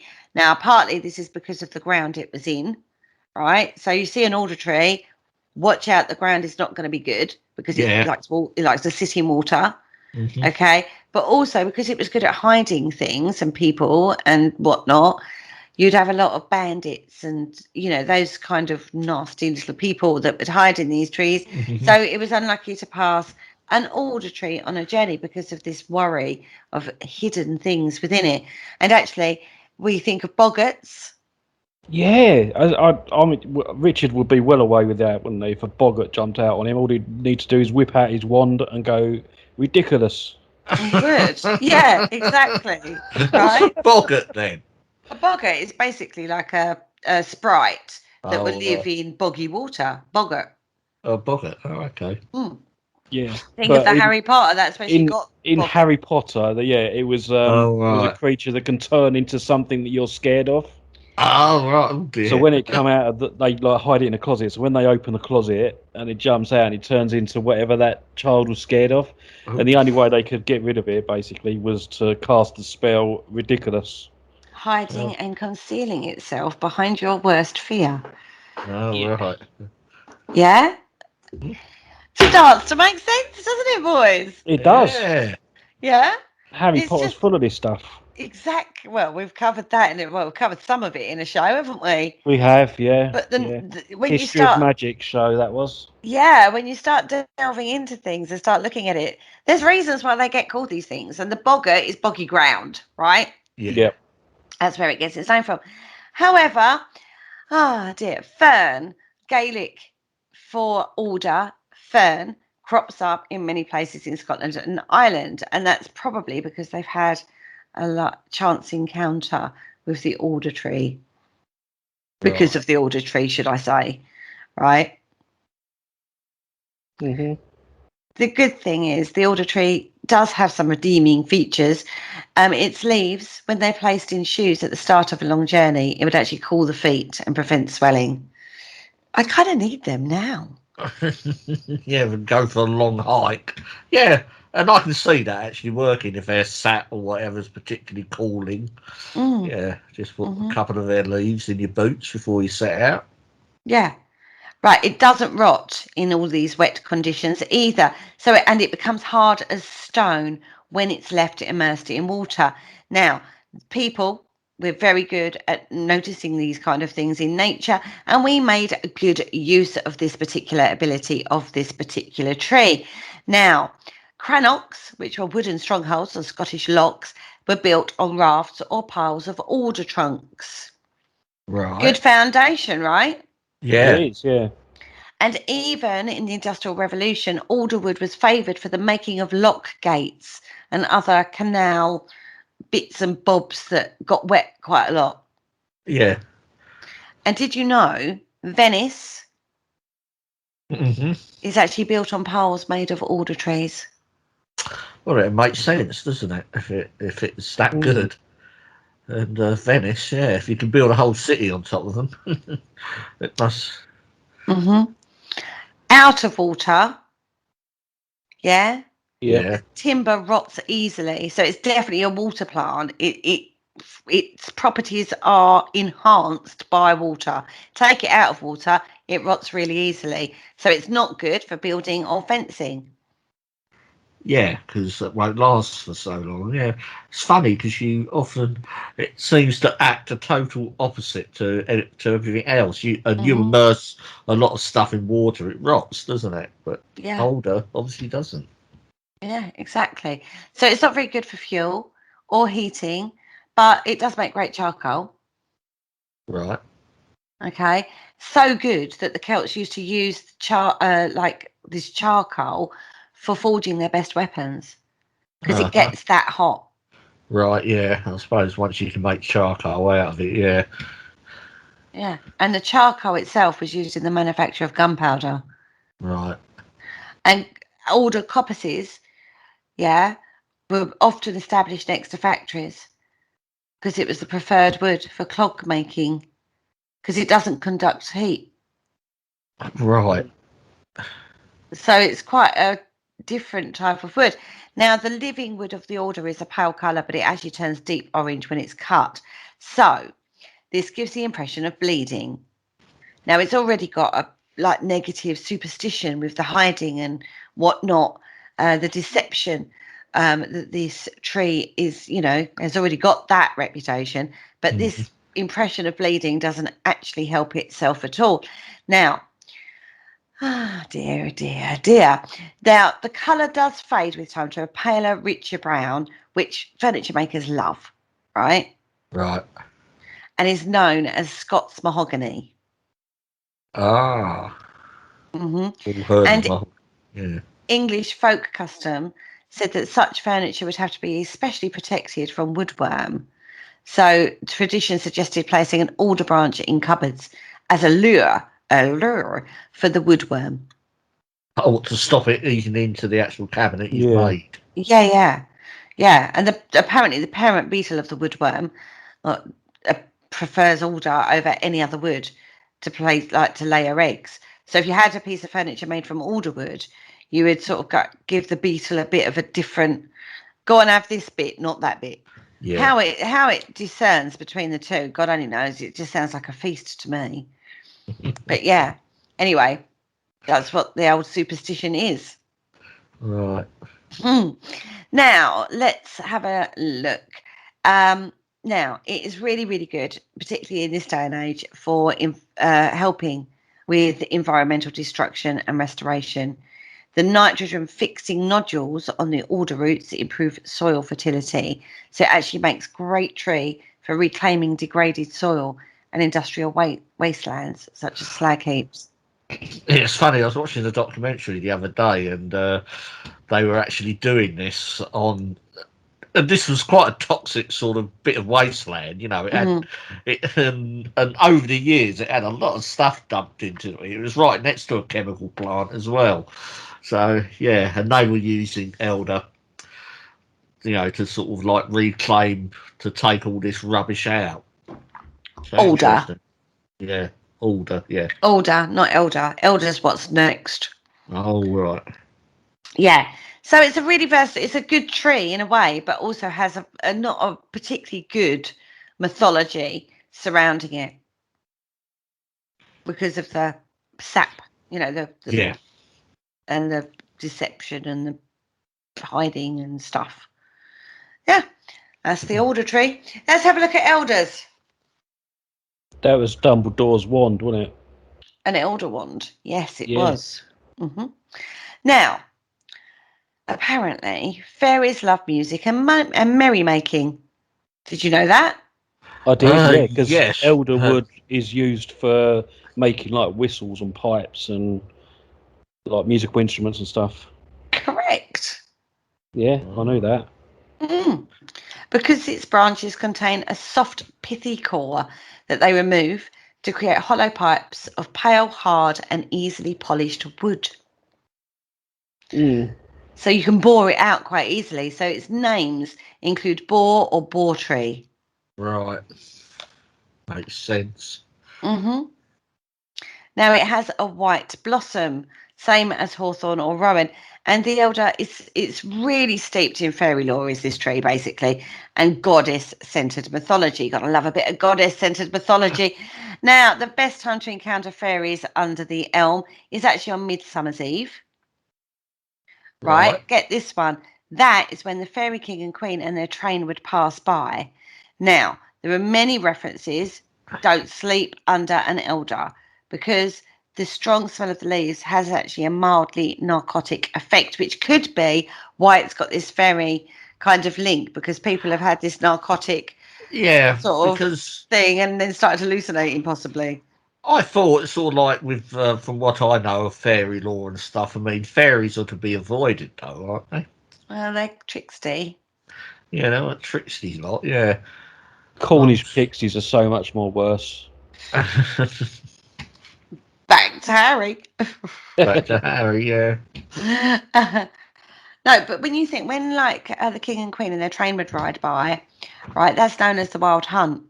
Oh, is that the wild hunt, is it? Yeah, and that's something you should never look on. No. They don't like that to be observed. Fairies are very tricky. You have to be very, very careful with them. They have their own rules, and they're not the same as human ideas of fairness. And they will trick you because they want you to stay in fairyland, basically, and they find it amusing. So you do have to be very careful. They talk in riddles a lot. So what you think you're agreeing to is something completely different to what they mean, or what you think they mean. Do you know what I mean? So you do have to be very, very careful. And this, you know, the elder tree is incredibly linked intrinsically with fairy lore. Right, I see. Okay. But people did see the elder tree as being a protective tree. Yeah. So if you had one growing near where you lived, that's a good thing, right? Particularly if it happened to grow after you'd moved in. It was like seen as like, that's amazing. Yeah. Right. That's good luck and protective. Now, if the rowan place was at the front of the house, the elder was at the back door. So you'd have rowan at the front, elder at the back, ideally. Right. So when you think of where people would like put down roots themselves, like where's the best place for a house? Oh, I tell you what, there's a rowan there, there's an elder there, beautiful. Yeah. All right. So people would like build houses deliberately for this, because people believed that it kept evil spirits from entering the home. Yeah. So the aroma of the leaves is an insect repellent. Oh, and well, obviously, well, nowadays not so much of a problem, but back in the day when hygiene wasn't quite like what it is today, they'll try and keep as many insects out. Yeah. Right? Because obviously insects carry diseases, right? Yeah. So if you've got something that repels insects from the kitchen, that's a good thing. So they would hang bunches of the leaves in doorways and barns, and attach them to horses' harnesses. Yeah. Right? They would place them around dairies to keep the milk from turning, and hung cheesecloths and other linen to dry on the elder trees, mainly because it kept the insects off, right? Insects, particularly flies, you know what they're like. They lay their eggs, maggots, and all that sort of thing. Yeah, you don't want that all going over your cheesecloths when you're recycling them, do you? Not really. And the smell that absorbed from the leaves may have contributed to the hygiene in the dairy as well, because they don't, it's a good thing, keeps it out. Now, they were also planted by bakehouses as a protection from the devil, because those ovens get really hot, right? Oh, the hell is hot, yeah. And what does the devil like? Oh, a nice hot place to stay, yeah. Apparently so. From the fires of hell itself. And if you're in a bakehouse, you have got a very, very hot oven going on. It's like being in hell. Right, so they would put an elder by there to protect them from the devil. Now, the loaves and the cakes they were cooking would actually be put out to cool under the elders. Right, but you don't leave it overnight. Because the fairies will have it, won't they? Exactly. So the last bake of the day, you can't afford to have out left overnight, basically. Oh dear. Right, it's not particularly common across the Scottish Highlands. It's actually like pockets of deeper, richer soil. Okay, so you don't often find them in Scotland, but you do have Gaelic names called Roos or Drummond that occur as place names, which is basically the elder. Right. Okay, so you've got a few. The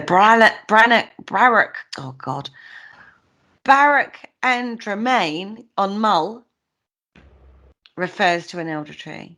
Right. Okay, now the elder may come from Hald Moa. Now, this is the Scandinavian matriarchal tree spirit and deity associated with the elder.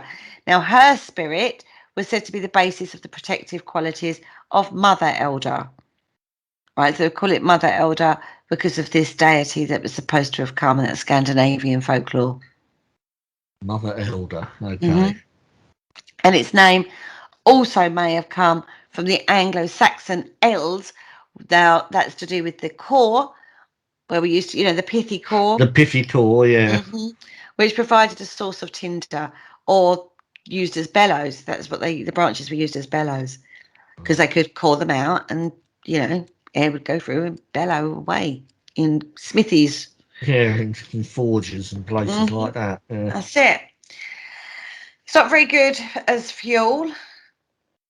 Its sap makes it scream and spit whilst burning. So they believed that the devil was spitting from the heat of the fire. That actually reinforced the taboo against burning the wood. All right. It would actually be a bit disconcerting. Chuck a bit of wood on the fire and it starts to scream and spit at you. When you think about it. Yeah, right? Now you know why.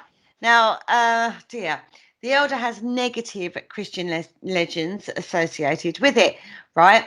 Now, this is to do with suppressing earlier pagan beliefs to do with the elder tree, right? So we end up having this,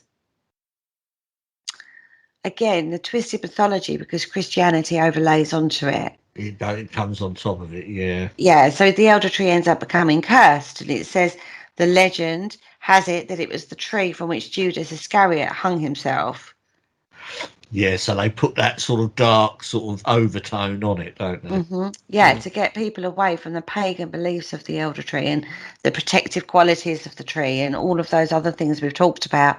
It changes the perception of it because it was also supposed to have been the wood that was supplied for the crucifixion cross. Yeah. Okay. Now, it's not very good wood. It's quite a weak wood. So kind of unlikely, but that's what that's what happened. Yeah, so it's not, apart from making woodwind instruments, it seems they had really no use for it whatsoever. Well, No. apart from sort of using bits of it on halves and stuff like that, yeah. Or to keep their loaves underneath to cool down. It seems to be more of a tree that you go to rather than take from. Yeah. You know, when we've looked at various trees, you're either taking from the tree to make use of, the hazel being one of those in particular. Yeah. Oh, excuse me. choke on it. This seems to be something that you go to and have around you for its properties rather than utilizing the actual benefit of the tree itself for self.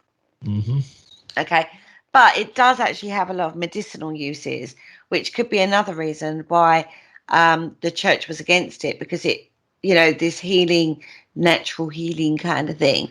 You have to have your faith in God, right? Not in the plants. Yeah, that's right. Not, yeah. Now, they reckon that if you gather dew from elderflowers, it was believed to enhance and preserve a woman's youthful beauty. Oh, dear. And it's actually still used quite a lot, funnily enough. In cosmetics, is it? Yeah, it is. Elderflower tea is a typical remedy. Go into your Walking Dead, Paul. Yeah. Colds and flu-like symptoms. Elderberry drinks have long been prescribed to soothe coughs and sore throats. And if you recall, going back to Walking Dead, they had that virus outbreak, didn't they? Cold and flu symptoms. Everybody had high fevers. That's what right, did the old guy do? He went out and collected elderberries. Yeah. And cured Came them back all. in and was made up a tea of it, and that was the best he could do under the circumstances when they were in the jail that particular season. That's right. Yeah, I remember that. Yep, that's because it's a traditional remedy for it. Yeah, and you get all the other, you get elderberry jam, don't you? Pies, wine, elderflower cordial as well. Yeah. So you have to cook it, because before it's cooked, they're slightly toxic. But once they're cooked, it's not a problem. And even dipped in batter, and you can fry it to make fritters with. You can. You can. Yeah. Again, they used to use the wood to make wooden pegs to skewer thatches on roofs, and they were made from elder wood. And although it's quite scarce compared to the other trees we've talked about, the tree used for dyeing was important to the Harris tweed industry. Blue and purple dyes can be made from the berries, yellow and green from the leaves, and grey and black from the bark. Yeah, because I believe the hardest dye to actually get naturally is purple, isn't it? So it must have been quite sought after. Yeah, but it's quite a scarce tree. Yeah. So hence sort of purple and blue being royal colours. Yeah, because they were more expensive. Yeah. Right, so we go on to the yew tree. Now, we know yew trees quite well, don't we? Yep. We do. We've talked about this in regard to churchyards. Yew trees before now, but let's have a look at this. In the middle, right spank bang, in approximate centre of Scotland, grows a tree, a yew tree. It is apparently Europe's oldest tree, and it's called the 14-gale yew in Glenlyon. Oh, right. They reckon it could be anything from 2,000 to 9,000 years old. 9,000 years old? Mm-hmm. That's not long after the last ice age. I know. A popular legend says that Pontius Pilate was actually born under the tree and played in its branches. This was an actual landmark for over 2,000 years, right? Now, the Romans didn't invade Britain until 43 AD, right? Right. Now, special expeditions visited from 55 BC onwards.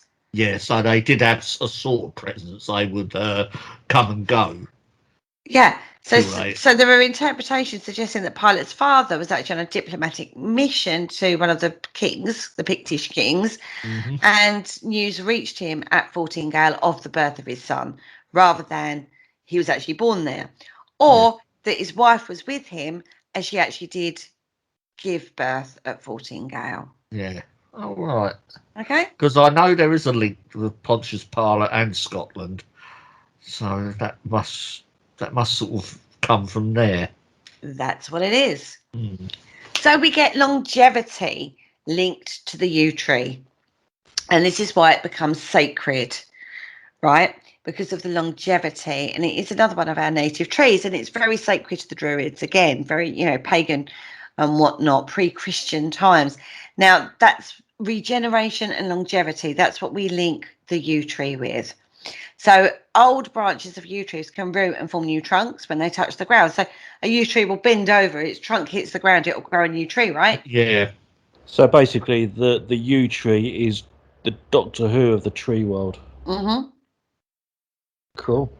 Basically. And then because of that, it symbolises that circle of life again, the death and resurrection. And that comes from Celtic culture. Now, it's needles, the tree's needles are toxic, basically, which again has a connection to death. Macbeth concocts a poisonous brew, if you recall. Oh, yes, they pour it in the king's ear, don't they? The deadly drink includes slips of yew slithered in the moon's eclipse. Ooh, part of the brew, was it? Part of the brew. Yeah. Now, the theme of death and resurrection continues into the Christian era, which is they kind of liked this one because it has the death and resurrection kind of story linked to it. So people would bury yew shoots with the deceased and used bowers of yew as palms in church at Easter, rather.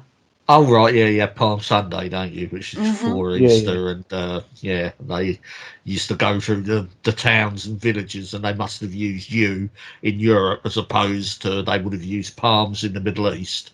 But here they used yew tree boughs. Exactly, which is why these days, very old species of yew trees, you don't often find them outside of churchyards, right? Or the grounds of a church. You're more likely to find the ancient ones within the church grounds. Now, Richard Maybe, in his Flora Britannica, said no other types of ancient tree occur so frequently inside church grounds. And this is because of the relationship between the places of worship and a single tree species, and it's unique to the Western world. Yeah, so, right? So they would have either deliberately planted them or built the church near an established one. Yeah. Where they built churches is generally they would build them on old places of pagan worship anyway. Yeah. As a way of trying to usurp it, sort of make it more sort of recognisable to the natives, aren't they? Yeah. That's right. So make it more acceptable as well, Well, we're only worshipping is the same thing. You just come to the same place, it's fine, but we're going to just call it this. Yeah. And the yew tree you love so much, well, yeah, that's okay, because Pontius Pilate, who's in great, is in the Jesus story. He was born underneath one.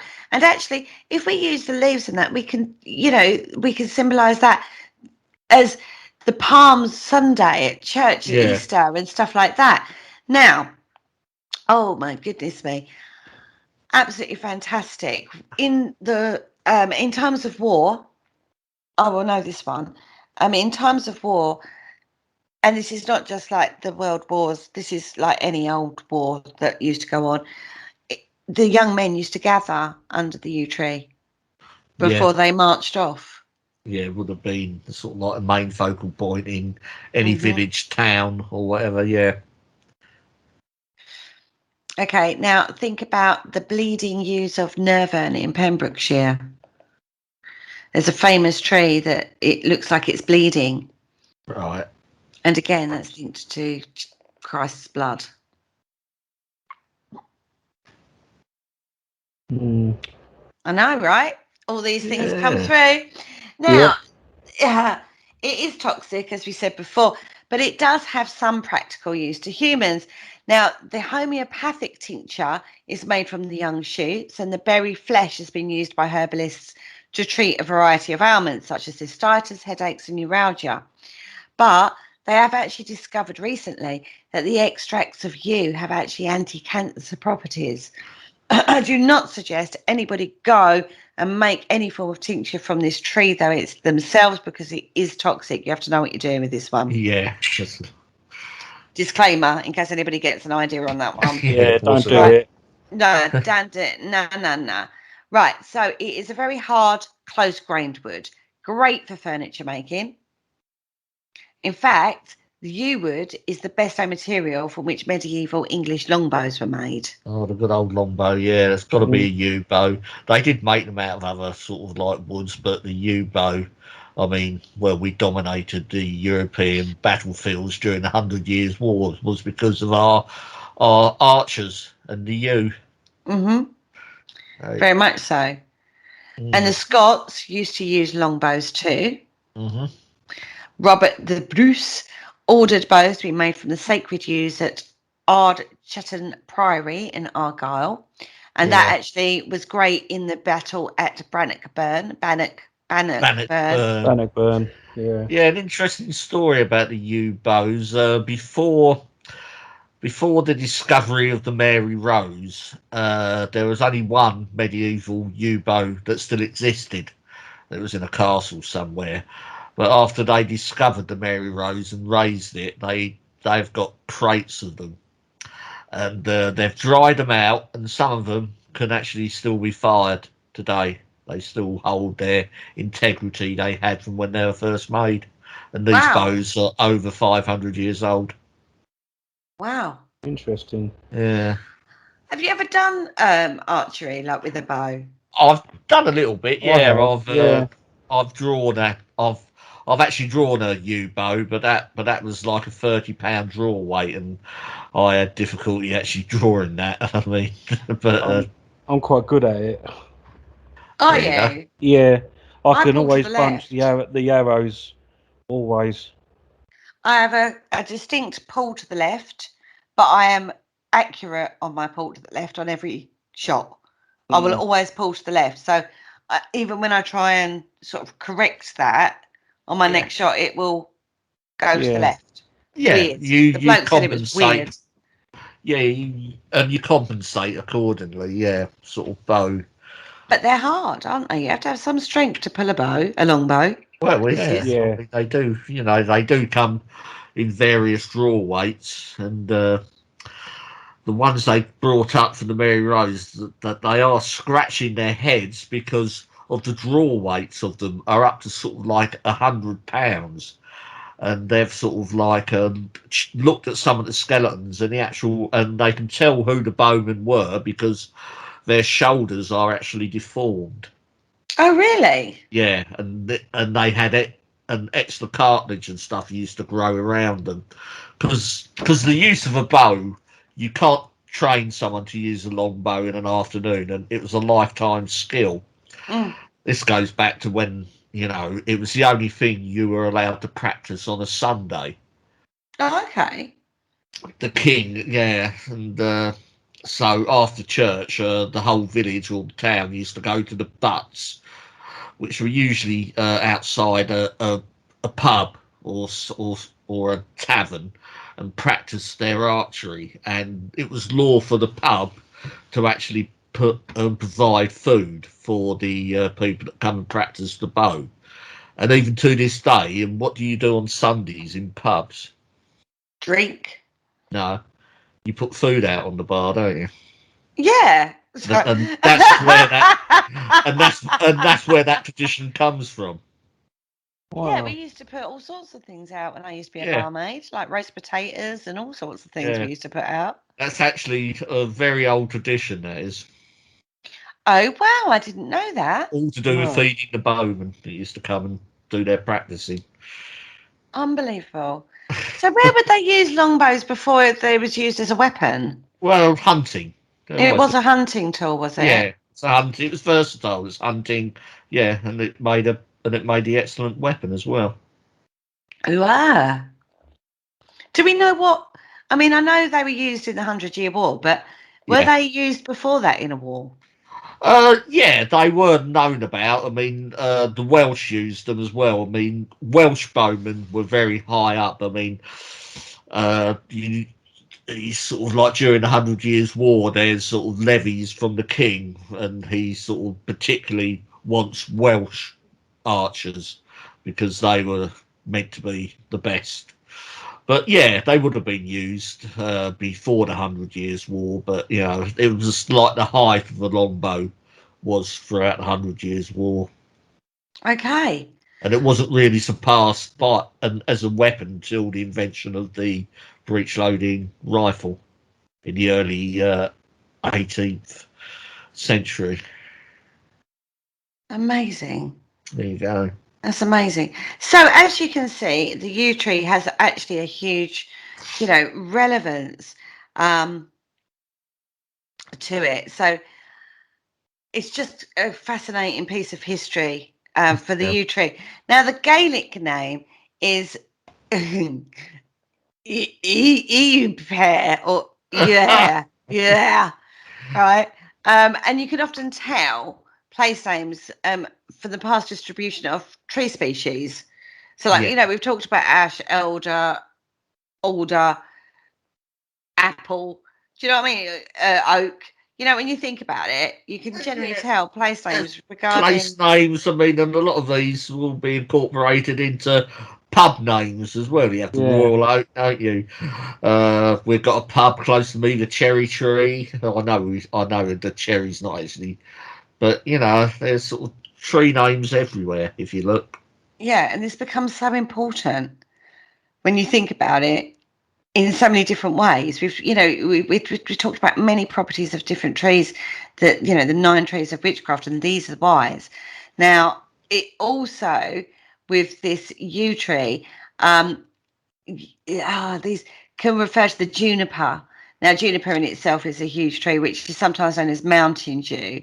Now, this is the name of the island of Iona, which is Right.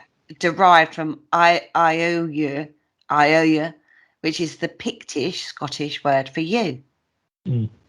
Oh, it's fascinating. It really is. Isn't it just, right? Yeah. Now, the island itself, along with Kilnuair, which is Church of the Yews, are religious and spiritual places. So it's almost certain that names are a reflection of such places, right? So you've got like Tomnahurich in Inverness. So this is an association with yews rather than junipers. Mm. Yeah. And it's got a small steep hill that was actually reputed to be the place where Thomas the Rhymer. You know who Thomas the Rhymer is, don't you? Thomas the Something Rhymer. like rhyming. No. Peeping Tom? I don't know. Thomas the Rhymer. I've never. He was Go a on. He was actually a Scottish mystic who Oh, right. who actually disappeared into the underworld of the fairy realms. He was supposed to have been like a favourite of the Queen of the Fairies. She liked to keep him Oh, right. for entertainment purposes, and he was like not a jester, but he became that link with the fairy, like the human link within the fairy world. He's supposed to have gone down in the underworld of the fairies. Absolutely fascinating story that is. Now today there's a large cemetery at the foot of this particular hill. Have I Yeah. lost you? No, carry on. So then we get the yews in the cemetery at the foot of this. Yeah, at the foot of the So hill. we've Yeah. got that link again, haven't we? So actually, when you start thinking about it, there's an awful lot of crossovers between realms, isn't there? The underworld, we've got the underworld, we've got the fairy realm, we've got like mystics and divination coming in. We've got, the actual trees themselves and the properties are important for various reasons for life, but a lot of this is this circle of life, this giving and taking and death and birth, and that is as above so below.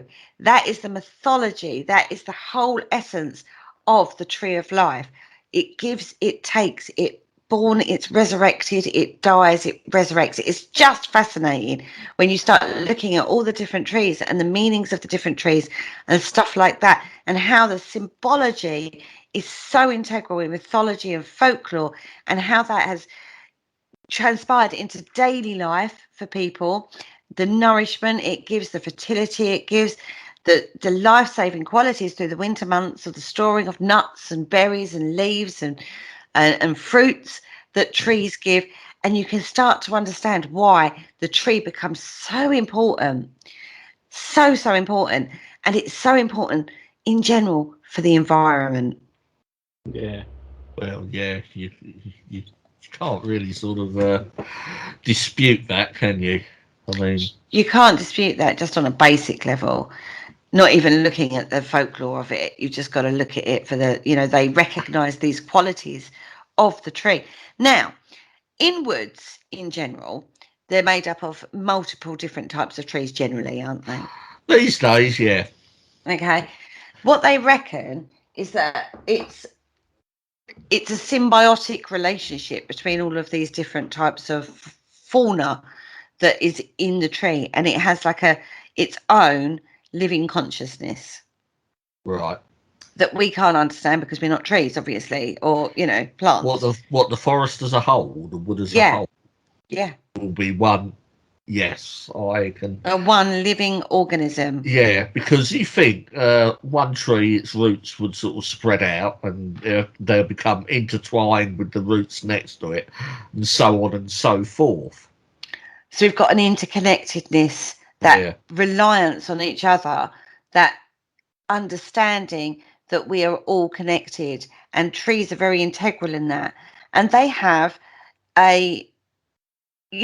people laugh, they go, oh, a tree hugger and all that, but actually spend any time in a wood on your own, you start to feel that energy, and then you start to recognize that different coppices and different woods and different areas have a different energy signature to them. Mm-hmm. And this is something everybody can feel. So if you've got depression, anxiety, anything of those kind of natures, go out, get in a wood, sit, feel the connectedness, and you'll never feel alone, ever, in a wood. Why do you think sometimes you go into a wood and it feels sinister? Don't light a fire in a wood. It won't like it. You'll feel it, not like it. Different in a clearing. Yeah. And that's health and safety for a start, right? That's basics. But the trees themselves will not like it, and they will turn. And if they think you've got an ill intention and you're not walking in the wood with a good intention, you'll know it, you'll feel it. Yeah. The tree energy will let you know. It's crazy. It's amazing. And this is part of it. This is part of this subject that Paul brought to the table. And that's why it's so important to understand the folklore, the mythology, the meaning, the way the tree behaves, what it gives, what it takes, how it reacts, where it lives. All of those things are so important when you're trying to understand a basic concept of the tree of life. Excellent. That is important. Any other tree you want information on, there is a website. I'm going to quote them. The majority of the information I got was from this particular website. It's called treesforlife.org. Go check out that, because it has the folklore mythology of so many different other plants and trees on that website. It's a fantastic source of information, and the whole subject is just totally fascinating to me. Yeah, amazing. I can recommend a visit to the website, because I sort of, I've visited it earlier today, and there's so much more on there to actually get out. So much more. I just focused on the 9 sacred trees of witchcraft, but ultimately there is a whole wealth of folklore and mythology surrounding so many other trees out there. Right, what news do we have this week, my beautiful boys? Well, we've still got the books available to buy. You can find them at www.paranormalconcept.com, and that's a link to the Amazon pages where you can buy them. All you need to do is just click on the pictures. Other than that, I think that's it, really. Don't forget, go over to our website, paranormalconcept.com, where you will find all of our blogs and links to our past shows. Yes. Oh, yeah, there'll be a new blog out in a week as well. Yeah. Another new blog Keep is an eye coming out for very, that. very soon. Yeah. That is Richard's reply to Paul. Yes. Which My one's out first. Oh, is your one not gone up yet? No, my one where you one goes up in the week. Oh, Paul's blog is in Paul's response blog to... is the next one. Yours is in the queue, Richard. Yeah, that's okay. Doesn't bother me. Can't believe we're actually ahead of schedule on our bloggings. I'm amazed, quite frankly. Kerry's Makes a change, doesn't it? And for daily posts and information, you can go over to our Facebook page, Paranormal Concept, where you'll have lots of information and show links, and the blog links go up there. Everything goes up on the Paranormal Concept page on Facebook, Instagram, or Twitter. Go check us out, guys. Get in contact if you've got anything you'd like us to have a look at and do a show on. Or if you've got an interesting story, you never know, you may even get to appear on a show yourselves. On that note, we're going to say good night. Good night, everybody. And we'll see you next week. Goodbye.